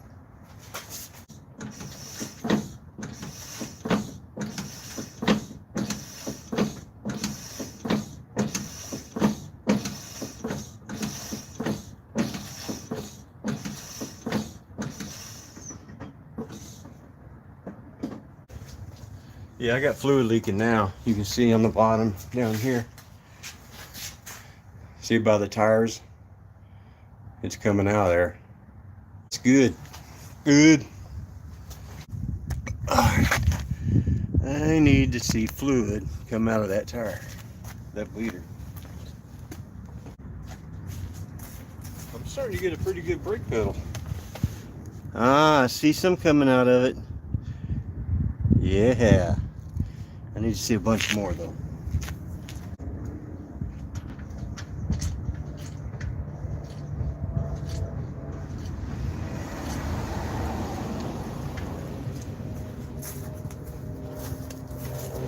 Anything coming out of it?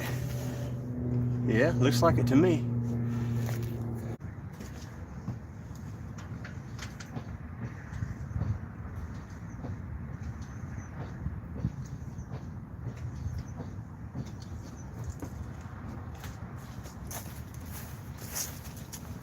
Coming out now? Oh yeah, look at that. All right, let me tighten it up. Get red.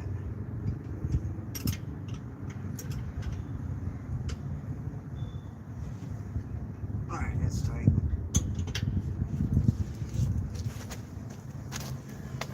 All right. Let's see here. Let's get some spitting out of this one.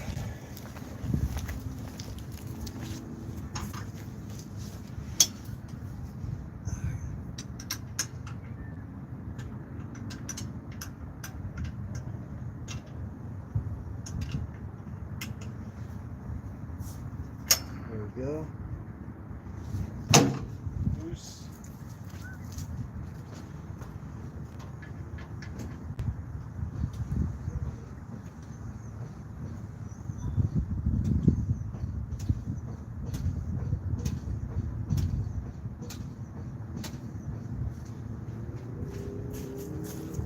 All right, spitting out of there.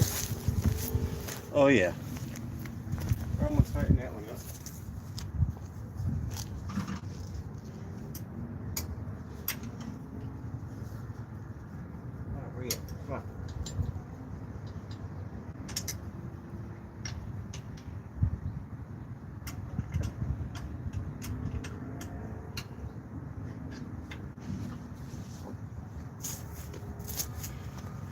Alright, so that one's done.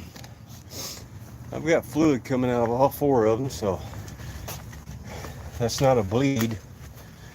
It's just a small purge.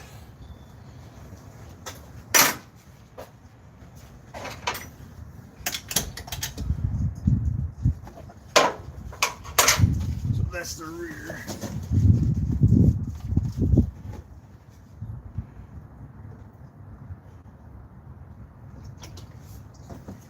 Don't worry about overfilling it, it's fine. It's fine. Alright, let me go pump these brakes a little bit.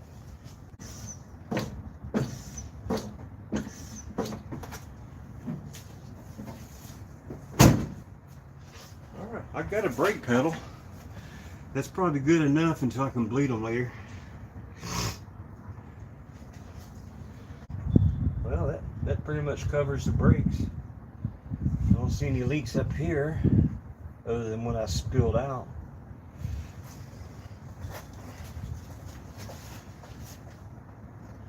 No leaks down there. Alright, so I got all the brake lines hooked up, connected.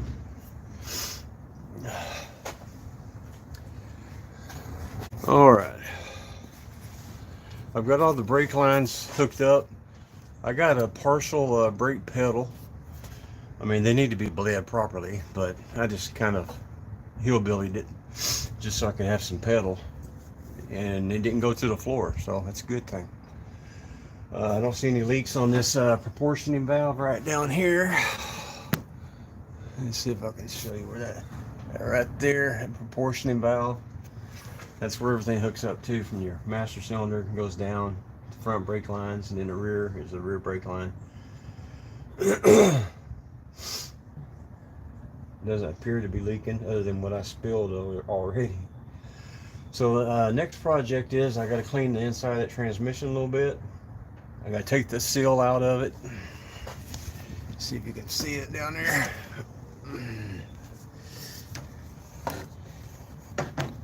Come on, man.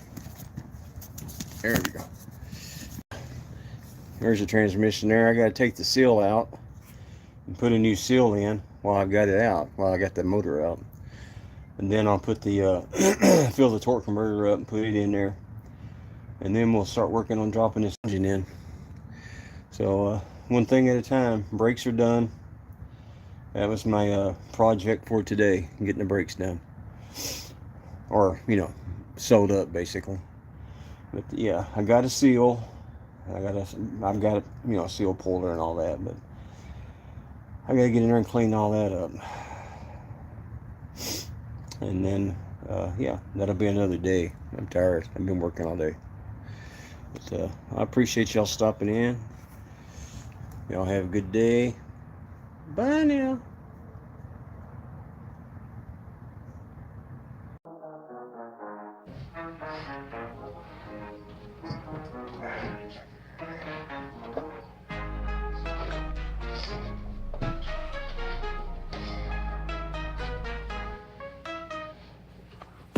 Oh yeah. I don't know about this.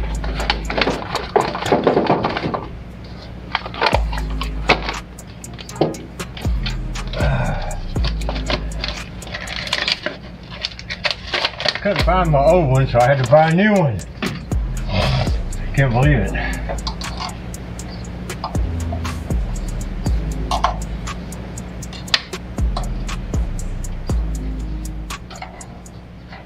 Look at that. That was easy.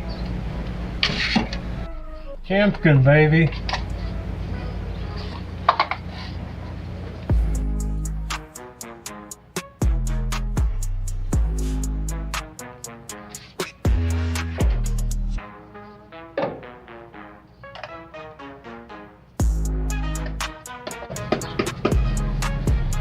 Leaks, I'll just have to replace it again. Up in the air, that is. Alright. Alright then. Alright. Got the transmission seal in.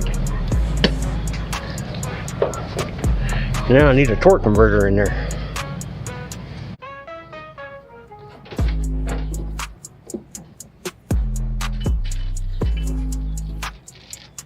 Oh yeah.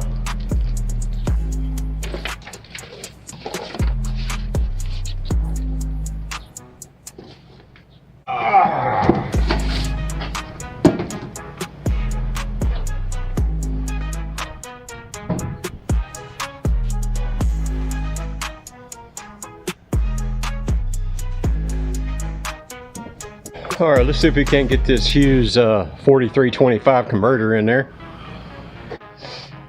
All right then.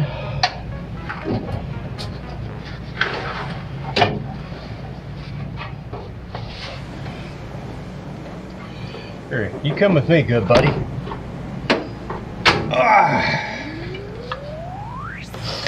Don't worry about having a heavy converter. They're all heavy.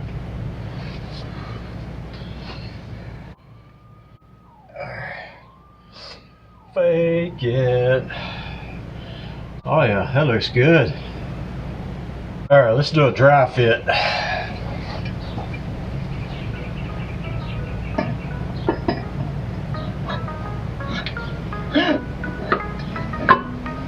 Oh yeah, perfect. All right.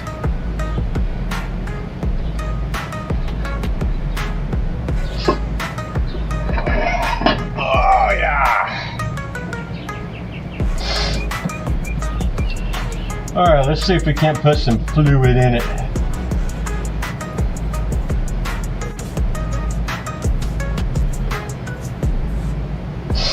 It takes a while for it to go in. You see it bubbling. You see that bubble?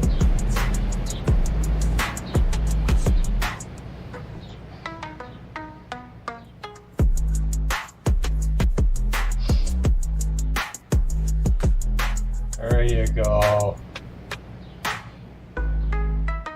Just go on in there now.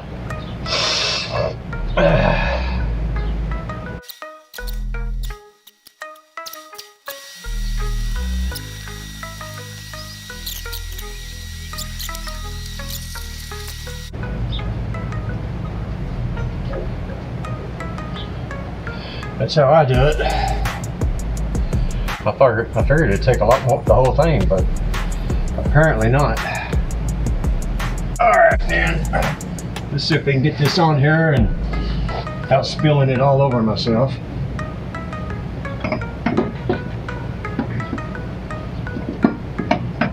There we go.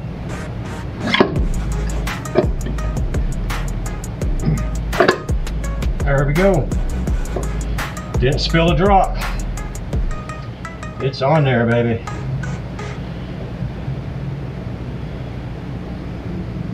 All right, that concludes the torque converter. Now I just got to drop this engine in here. There we go. We got her in there. She's just awaiting now. Waiting on that engine. All we got to do is put the engine in there. I got that engine sitting right there.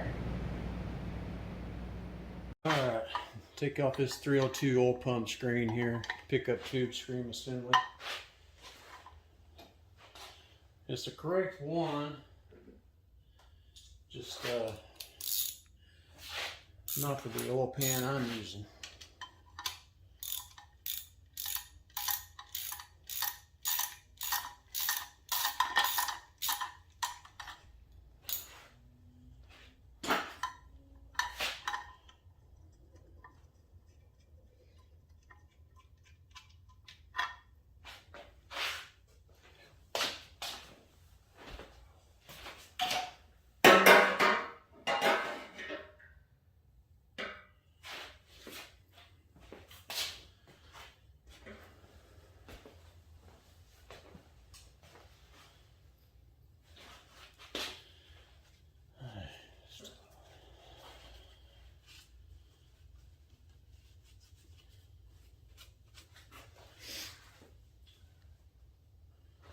Alright, let's see what we got here.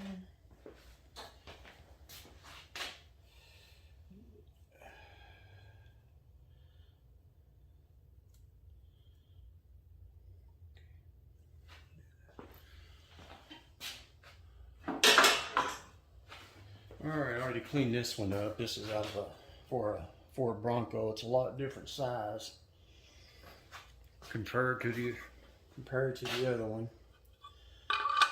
But hopefully she's going to work out for this pan I'm going to put on here.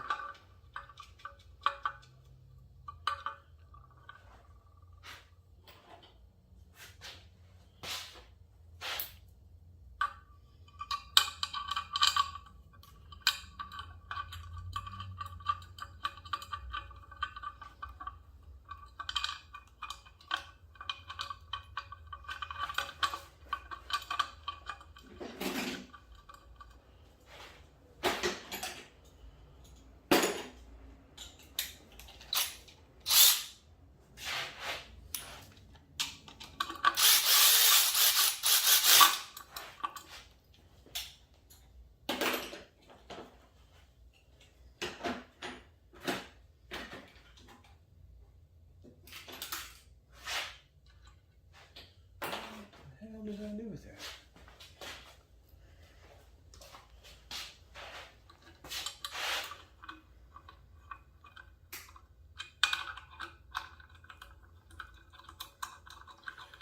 All right. Let's see what we got here.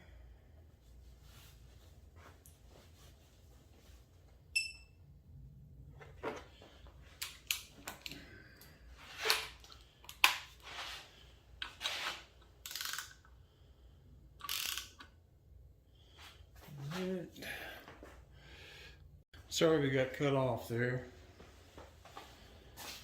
Let's see, I guess I'm going to torque these down to 15 foot-pounds.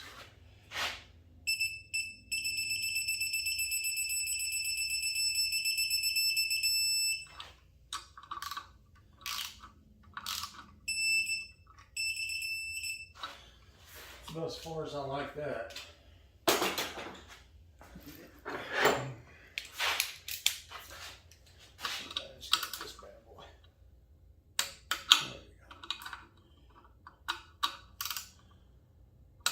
Well, I guess that's pretty accurate.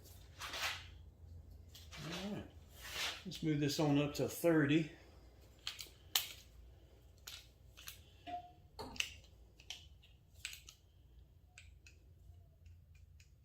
Yeah, we'll do 30.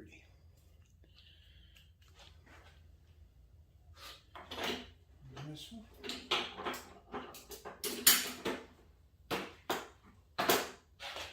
All right, what's up? There it is.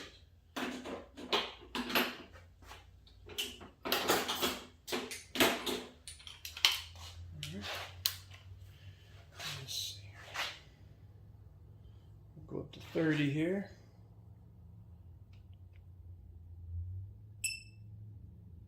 Yeah, should be good.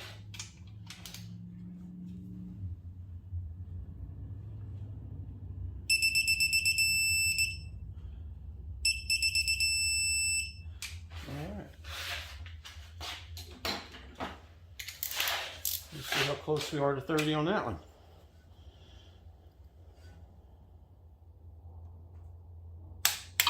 Pretty dang good. All right. I guess I can trust this one.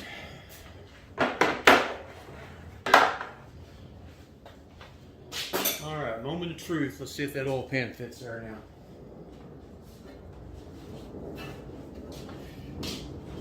Hopefully this thing's going to work this time.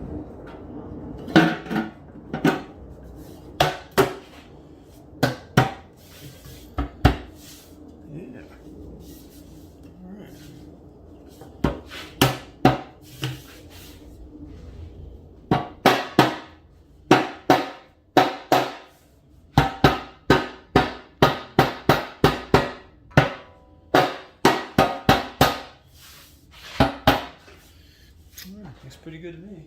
Let's see here. Yep. These studs are a little bit short.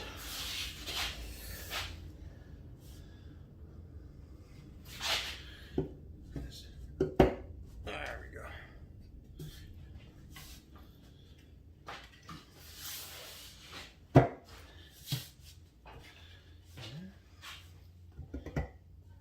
Okay. I don't know. I don't like these studs. I'm gonna have to pull them out, and I'm gonna just get me some regular bolts. While I'm at it, I think I'll get me some reinforcement rails that 302s had on them. Yeah, we'll do that, and we'll be back to show y'all.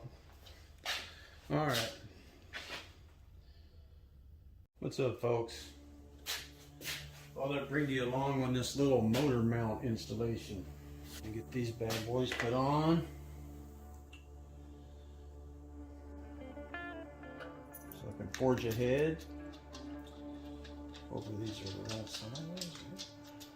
Alright. Already chased the threads out. Let's go put the other side on. I noticed on my previous video there's a bunch of buzzing going on. I don't know what caused that. I apologize for that. I don't know if it has something to do with the lighting, the fluorescent lights, or what. I'm going to tell you, this motor has fought me tooth and nail from the very beginning. And I know some of you guys out there will say, well, that's because it's a Ford. Maybe. I think a lot of it has to do with some of these parts being made out of Chinesium, I call it. It's poor quality control. Let me snug these up right quick here.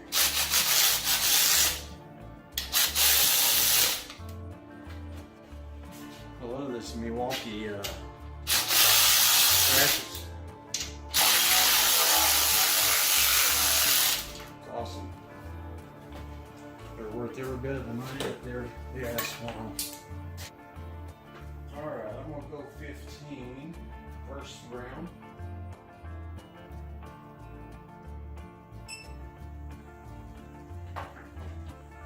Alright, let's go 15 here.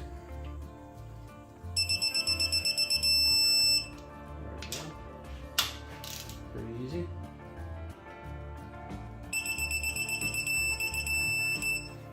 Clean.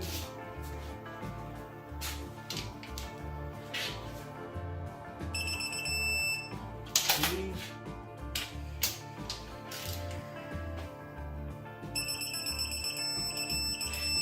Clean. I'm going to take these up to 30.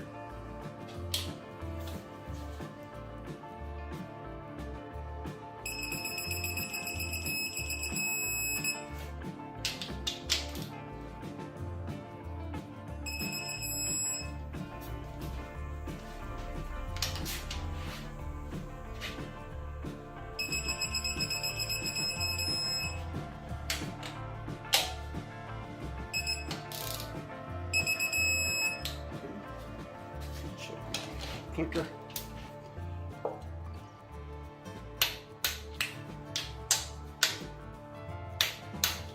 There we go.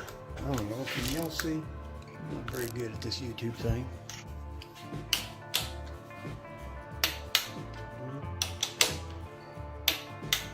$30. I'm gonna go up 35.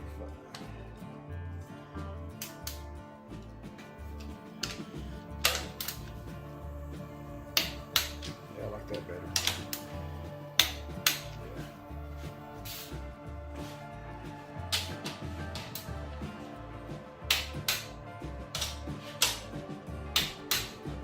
Alright. Well, that's pretty much how you get motor mounts put on. Take and chase this out. I don't know if I have a 4-inch MPT. That's what it is.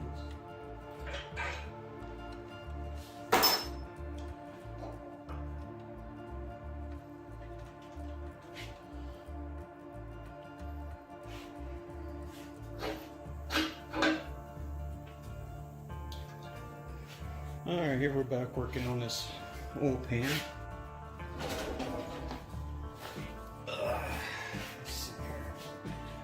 I want to do is make sure this dipstick tube is going to fit through these headers properly.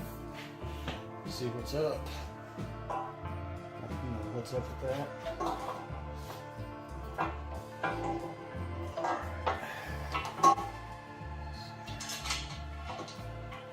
Started.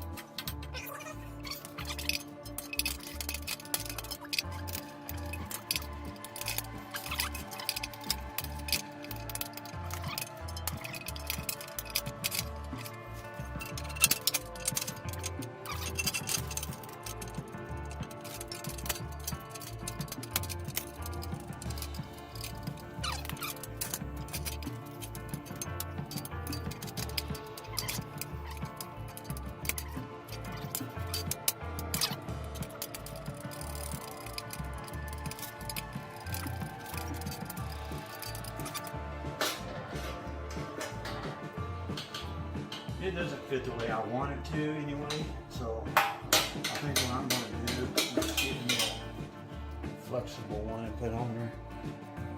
That would be the best thing to do in this situation. Alright, just thought I'd bring you along for that. Put this little crush washer in there. Had to do just a little bit of filing on it to get it to fit down in this hole here, but it's in there now.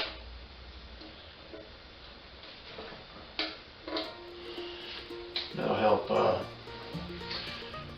crush it there, seal it. Alright, I put some Teflon tape on the end of this thing. I like to be a little bit safer than sorry here.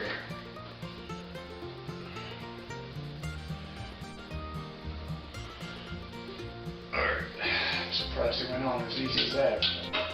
I don't have a spanner wrench for this, so hopefully we can just do it without having to cut the end of one of these box ends off. A lot of people just cut them here and here and make a little spanner wrench out of it.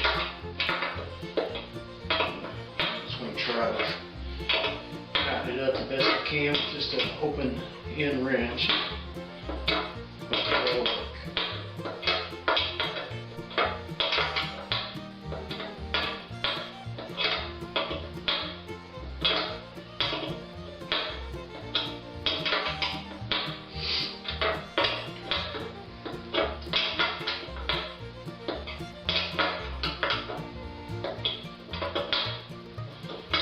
Fill this thing up with 4 quarts of oil just to make sure that it's actually going to register on this dipstick. I heard that some people online said they had a problem with them being a little too short. It does look kind of short.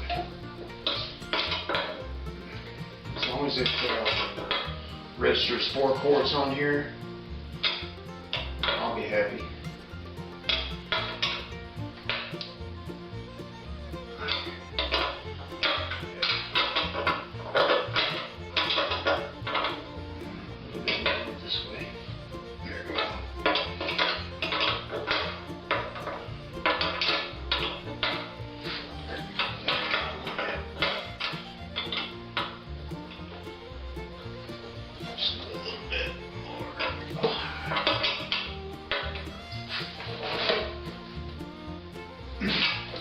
I think that's tight enough.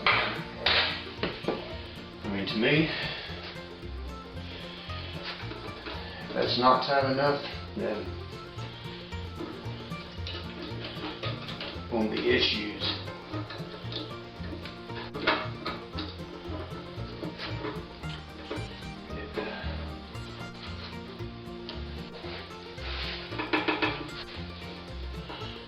Just got a little bit of play right there. So.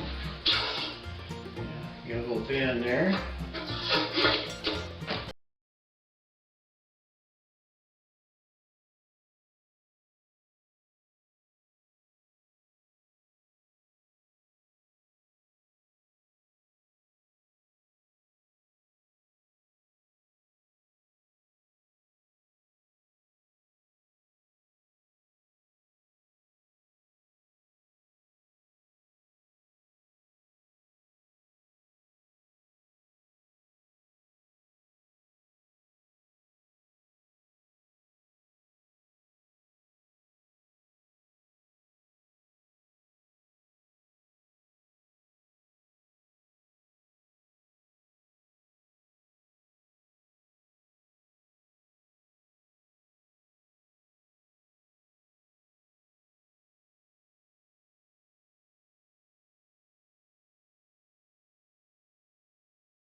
Alright, let's see if I can get that transmission braced up and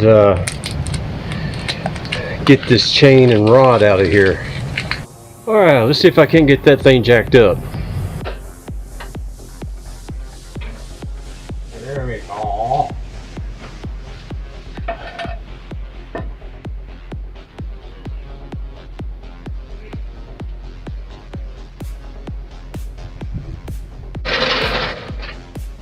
Alright, we got the jack stand and a 2x6 underneath there. It's almost straight. Alright, let's see if we can get this chain and this bar off of there.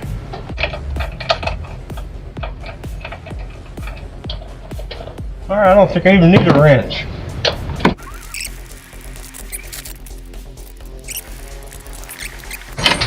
Now we can get this bar out of here.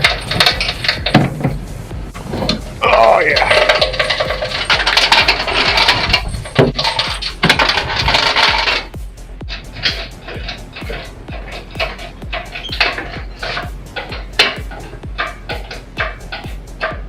Oh yeah, baby.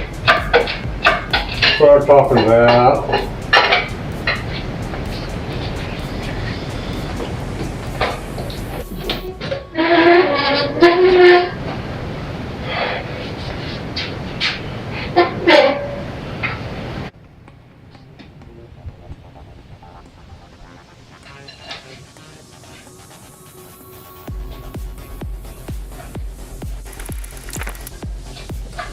Where's Robert at when I need him? Where you at, Robert?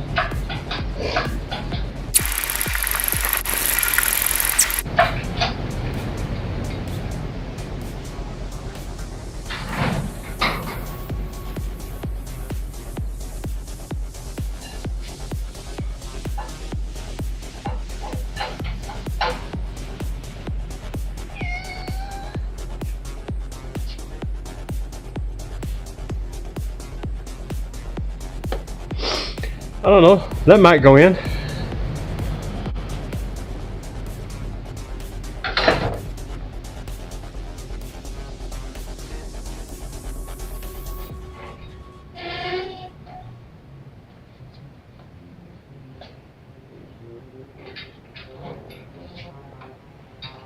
Almost.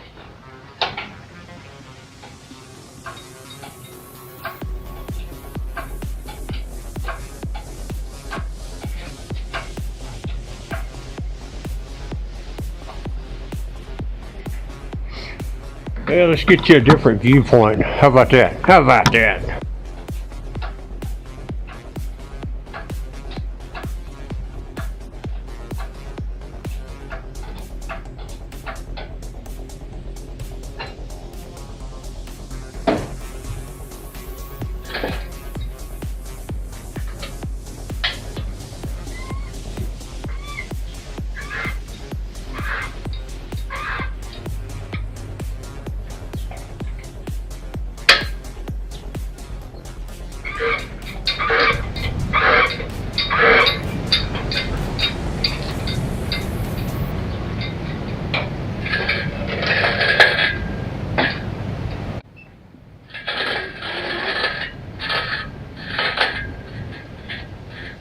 Alright, it's going to be a drop here.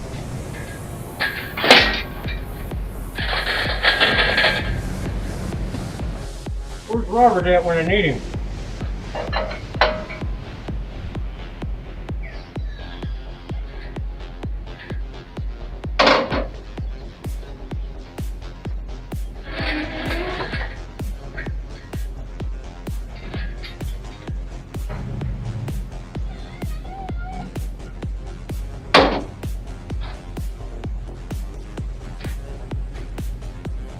I need a third arm.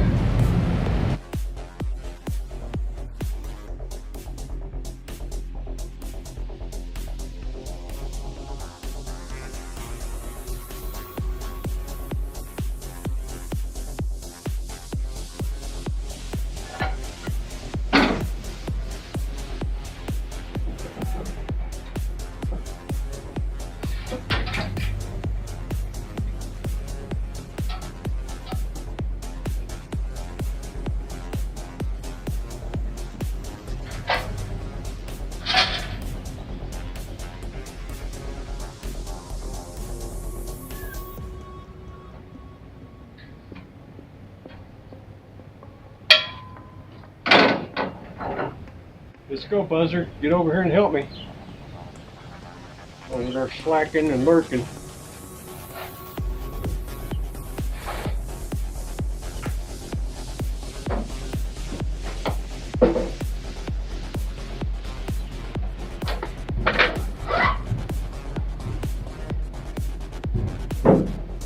Transmission's killing me.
I'm about an inch off on the transmission on that side, and on this side I'm about a half inch off. That's because I got the transmission jacked up, and yeah,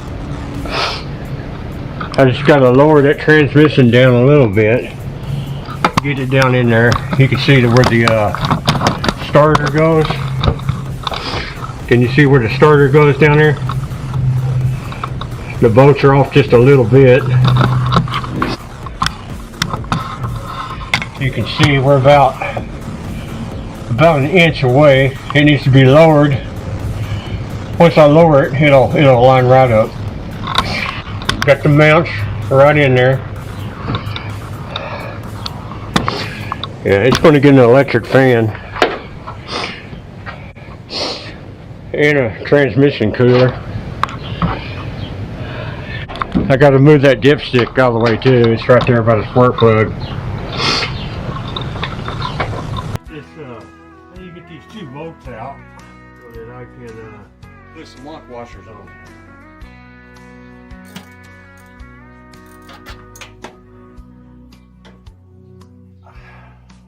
Alright, let's get this one out.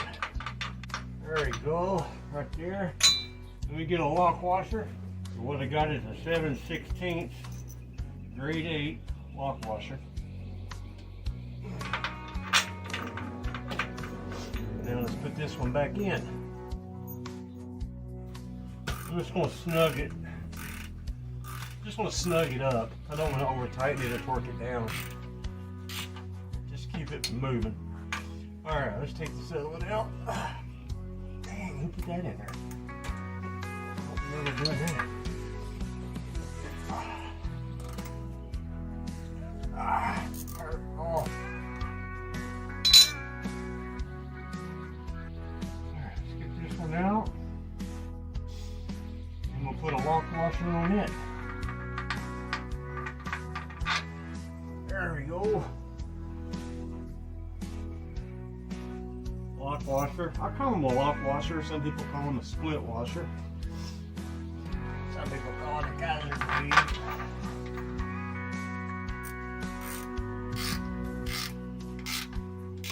There, that's snug. Alright, got the top two on. That has to get behind that. Let me move you over here. Hopefully you can see what I'm doing down there. Yeah, right in there. Hopefully we can see it getting in there. Okay. I can get this one in there. I don't think it'll be too long. There we go.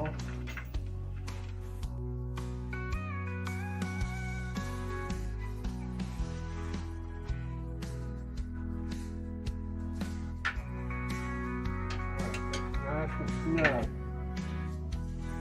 Snuggy nucky. Okay.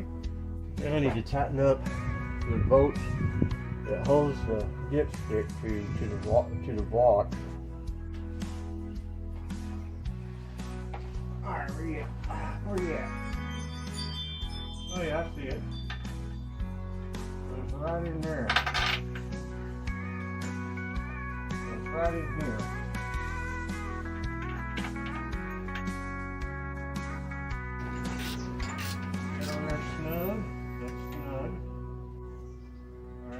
I got one more right here I need to get.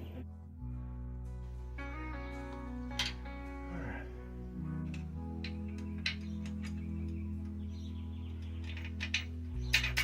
There we go. Ah.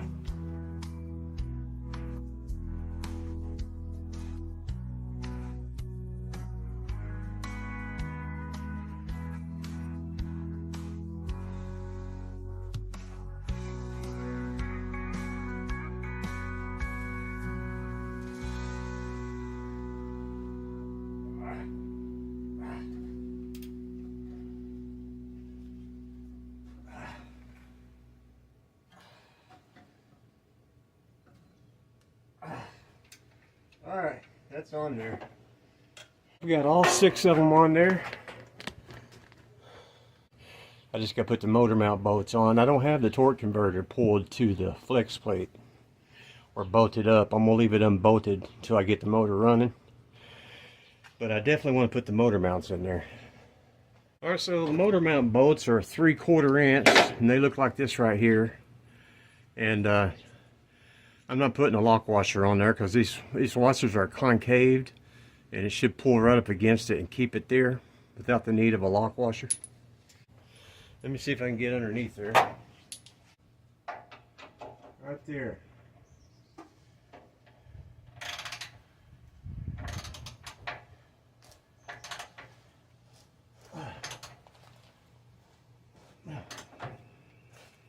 Alright, that's on there tight. There you are. There we go. It's right there.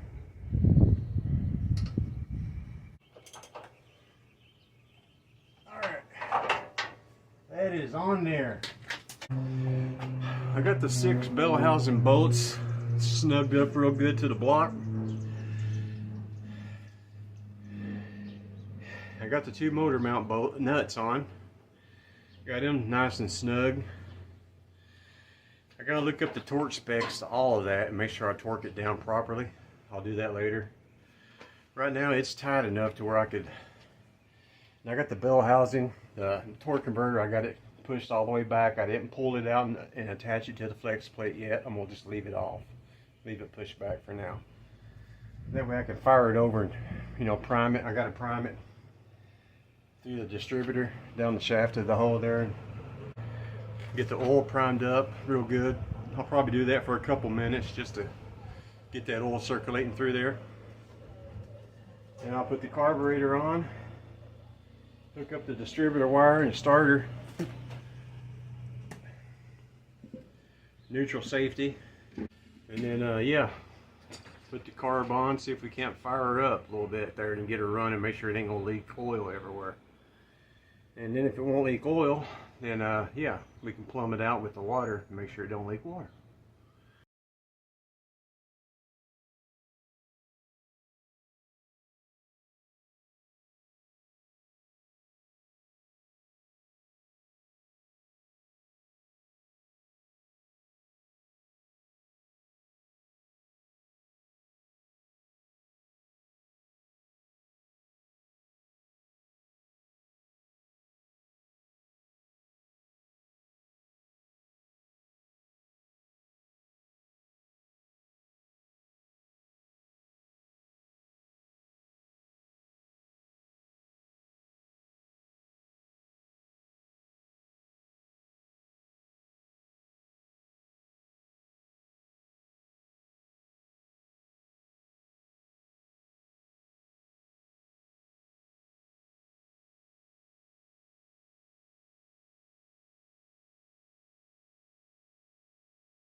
Alright, what do we got here?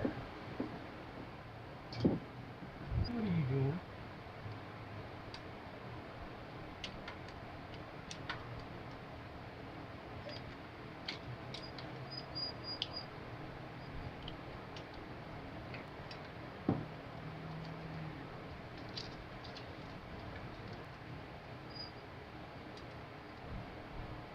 What the hell kind of size is this?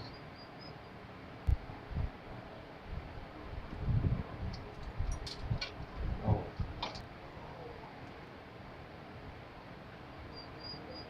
Here we got all this mess. Here we go.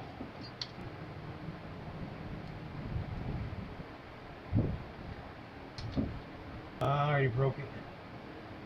I already broke the wires on it. Damn it, Jimmy. Let's just break off. Alright, get this mess off. Man, this thing's bolted from the bottom? Come on, man. Trying to get the screw out of this ignition module. They bolted it through the bottom of the damn fender well.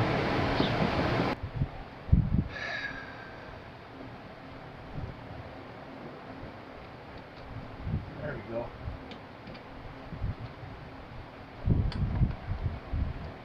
Alright, let's get this ignition module out.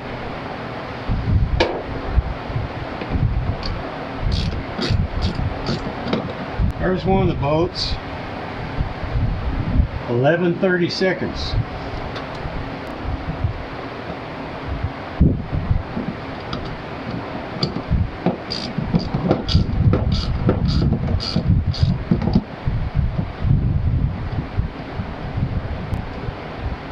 Alright, there we go.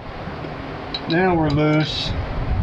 It's got the blue ignition module in it. The ignition module. Look at that.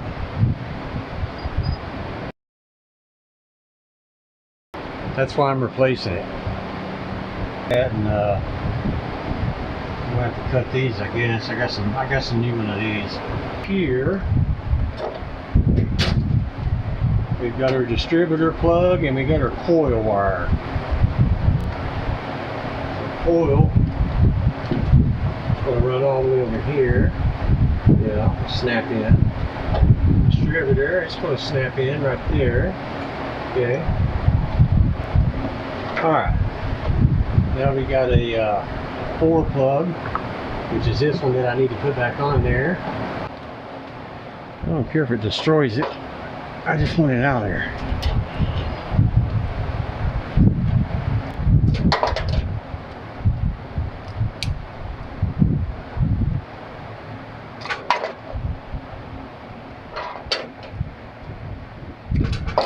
There we go. Goodness, look at that. Can y'all see that? Yeah. Get it figured out. I'll get it figured out. I need to get all my connectors and my wiring and all that and the instructions to make sure I hook this stuff up right. I gotta get a new ignition module. And then we'll come back to it. Bye now, bye! Woody got some stuff in for his truck today. I've been waiting on this for a little bit. What do we got? Oh yeah, inline tube. I got a complete brake line kit. I'm just getting too old to make my own brake lines anymore, and I don't feel like doing it. It's just a matter of speed and cost and things of that nature. But yeah, I've got all my brake line hardware in here and stuff in here that I do brake lines with, and I hate this kit here. Don't ever buy this. It's got the grooves in here, these little threaded grooves.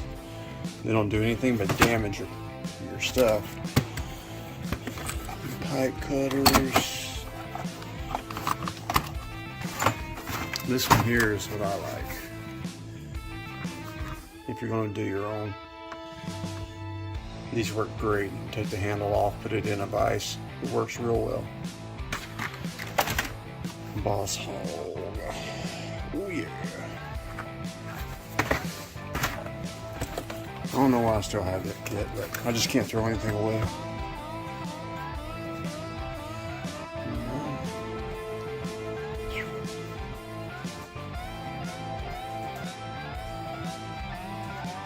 We're fixing ready to hit it here pretty soon.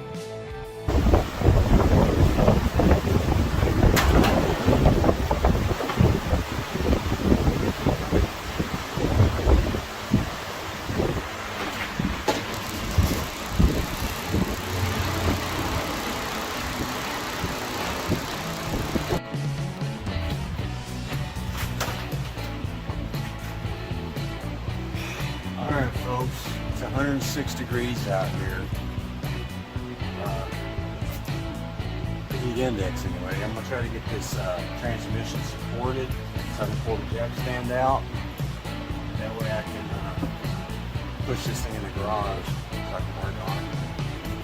So just a little short video. Let's see if we can get it.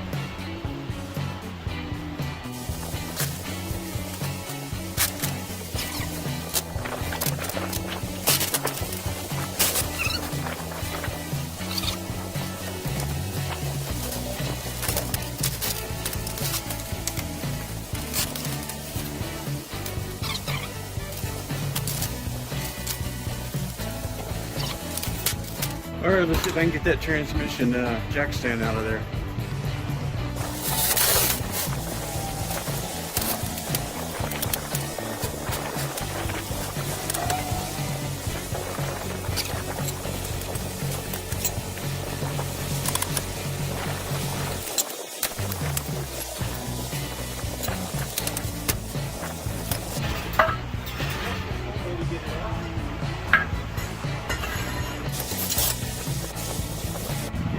I think it'll hold enough. Do what I'm doing here. Alright, thanks for watching. Alright, this is how a hillbilly puts their truck in the garage.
Alright, you guys seen enough? Yeah, it's a mess. I got all my things, it's a mess. Those things are addicting. Hey, looky there, man. Hughes Performance Converter. Got that bad boy. Ready to put that in. I got all the electrical, all the hose, all the starter and the motor mounts, extra batteries, welding helmet. Yeah. And we get over here. Oh yeah, I got a Eldebrock 1906. Yep. ABS 2. Let's see what else we got. Oh, we got manuals. There's some manuals if you like manuals. I got aircraft remover, all kinds of bottles of stuff there. Junk. All the junk. There's my welder I was talking about. Yep. Titanium. Nice little welder.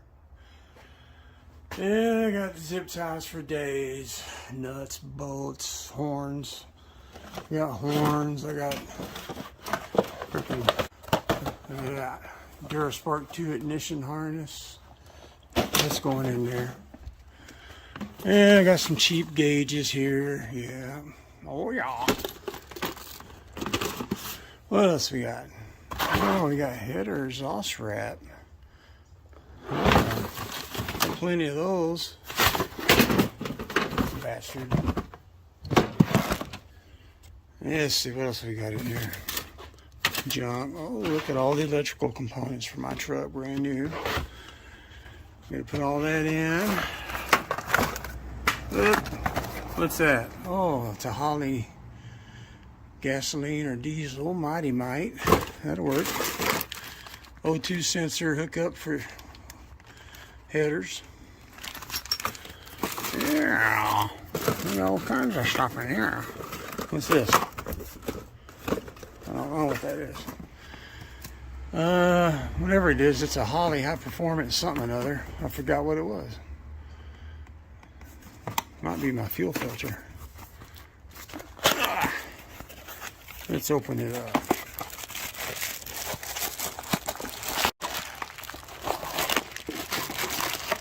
Oh, you know what that is? It's a fuel pressure regulator. That way I can hook it up to the fuel pump, make sure I don't put too much pressure in that carburetor. Also got me an online by Jegs liquid filled pressure gauge. That'll tell me what my fuel pressure is. What else we got? We got a bunch of stuff in here, people. Oh yeah. Oh well. Yeah, I got my low car Ford AOD kickdown kit. Yep. Got to set that TV pressure. Oh yeah. Oh, there's a throttle body. Yep. For the LD Brocky. What's in there? There's just other stuff. It's just all junk, fittings and whatnots and what have yous. Yeah. Oh yeah. That's for the pressure gauge sensor. Russell, yeah. Have AN fittings. I don't use them. Yep. Oh yeah. Hey, if your O2 sensor has a code and you can't get an inspection, you screw a couple of these anti-foulers together, put them in, and put your sensor in there, and it backs it up just enough to make a difference on the readings to pass the emissions. It's illegal, but that's a little secret there, a little trick. Oh yeah, more fittings. We got all the wire. You want wire? I got wire. You want electrical switches and components? I got them. I got them, buddy. What's this? Oh yeah, that's a high-grade headlight lamp tune-up kit for the Ford. It's got a couple relays and all the switches you need to run some LED headlights or whatnot. I think I already showed you all my low car stuff, right? Yeah. All that needs to go on the truck. Let's see. Yeah. That's my little gun, my big gun. There's a really big gun. And some other stuff there. Oh, what the hell's in here? Oh, all kinds of good stuff. Alright, what's in this one?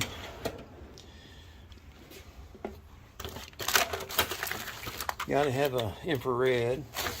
Oh, these things here are a must, man. These things here that we can listen and see what bearings out of what and whatnot and have you. I love that little thing. Works so good. Yeah, LED glass, safety glasses, piece of shit. Oh, battery tester right there. Yeah, that works good.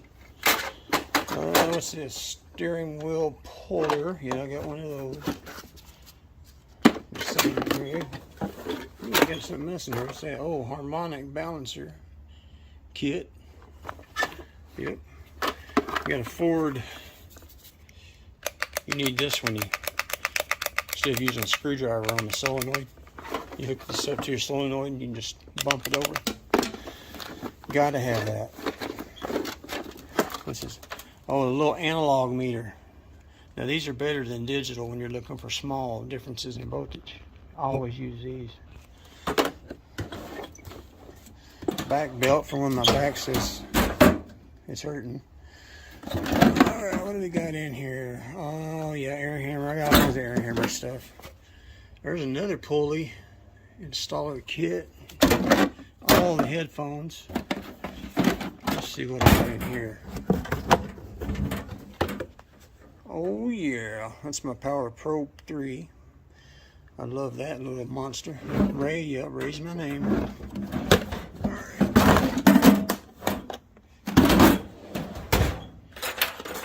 What else we got? Oh, extra dryer fittings and whatnot, and relays and temperature sensors. And I don't throw anything away, people. What we got in here?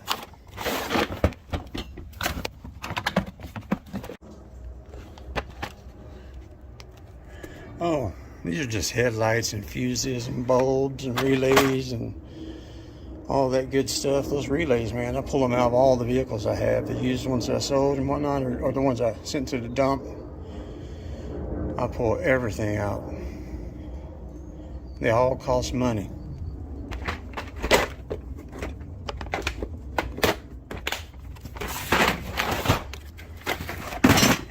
Oh yeah, this is my network stuff. There we go. Yeah, it's got my pusher pushing the blocks in. Yep, I got my network tester stuff here. Yeah. Okay. Yep, I got my crimpers for making the RJ45 fittings and RJ11 and whatnot. Those work good. Let's see what we got in here. Oh, we got all the network fittings. Yeah. Oh, yeah.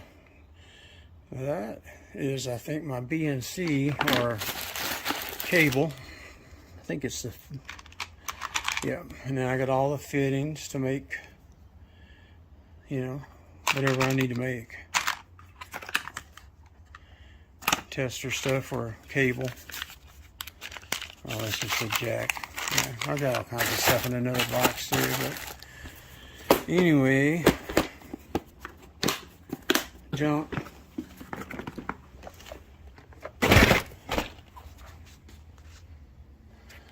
What else we got?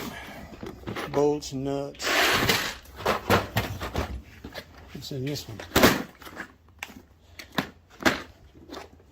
Oh, I got clamps in here. Yeah. Yeah. I like my clamps. I love the little cinch clamps. Yeah. Kind of almost like a PEX, but yeah. Fuel injection clamps.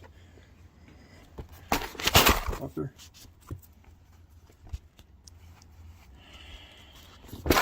Oh yeah. I like these.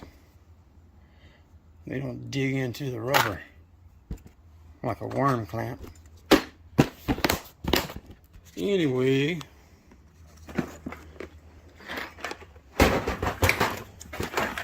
bolts, nuts, more nuts, screws, you name it, I got it. And I got enough bottles for propane. Yeah. There's my heat gun, my solderer.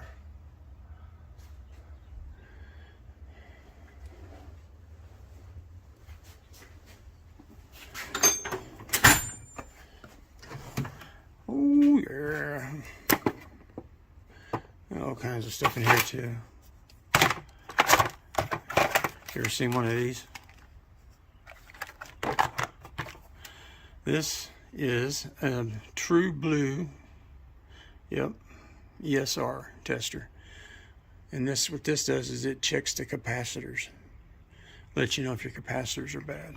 If you want to take it down to the board level, which I do. Old Ford ignition module. Everybody needs one of those. Man, I just got junk. That's all it is. Ooh, look at there. There's my fuel pump eccentric for 302. Yeah. Alright. Yeah, all the good stuff, you know.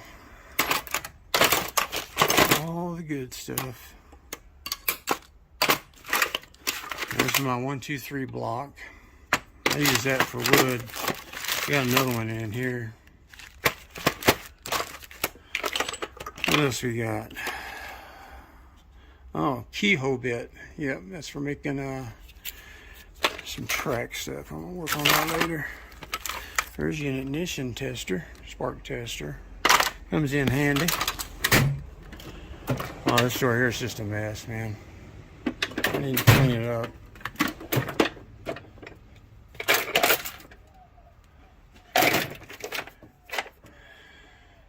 Forward ignition module wrench. All the wrenches. And this one is, in case I need to smack somebody inside the head to get them to do something. Oh yeah, these are my Thermaker plugs. These go in the block on the heads and stuff. Get out. Yeah. There we go. Got one of them out. Yep, you just stick an Allen head and you screw that right in. But Ford Blue Gauge knows what I'm talking about. Got my badass lockable, made by Great Neck. I love it, man. The thing locks the sockets on there, and it's got the socket on the end. This is a 1/2 inch, and then I got the 1/4 inch in here somewhere. Yeah, right there. I'm fixing ready to get me some more screwdrivers. That's gone. Gone with the wind. Sorry. It's just the way it is. Hey, my angle finder for when I'm setting up my table saw. This little stud finder is wonderful, man. This thing here, man, stud buddy. Thing works like a champ. All right, I got all the liquid nails. Yep. All the gloves, all the paint.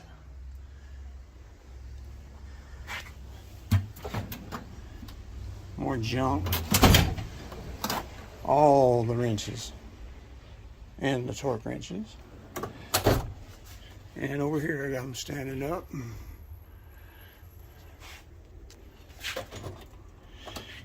Just some wrenches, you know. You've seen those before. And some big sockets and whatnot. What have you. Yeah. Does anybody know what that's for? I bet Blue Gauge knows what that's for. I bet Robert's Garage knows what that's for. I bet 615 knows what that's for. I'll let you tell me. Oh yeah, lockable impact stuff. I like these too. These little mini ratchets. I got a bunch of those. I got all the mini ratchets. All the big stuff, all the thread chasers, you know, I got all that stuff.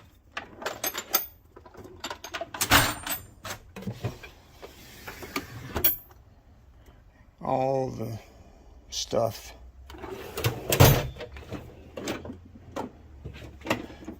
These pliers here are badass. They're angled.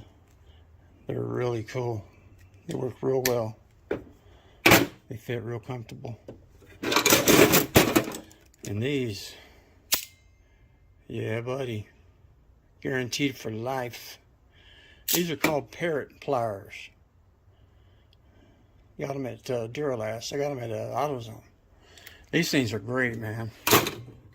These are good too. The little mini bolt cutters. Those were good. And well, I broke the end on this one. It's a clamp remover. Yeah. Or you can remove electrical connectors with this thing too. Works good. We got a couple, 2 or 3 different sizes.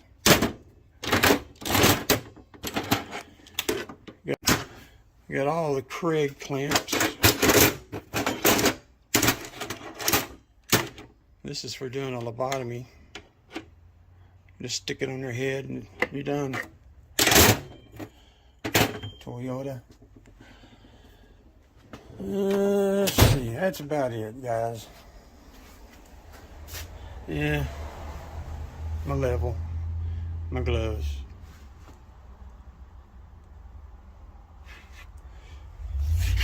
My stick. Y'all haven't seen this stick, have you? Quaker State, Valvoline, Mobil 1, Exxon, Pennzoil, transmission fluid. This is for measuring how many quarts is in on the rack. When it's got like 30, you can't count them. My levels. That's about it. Have a good one.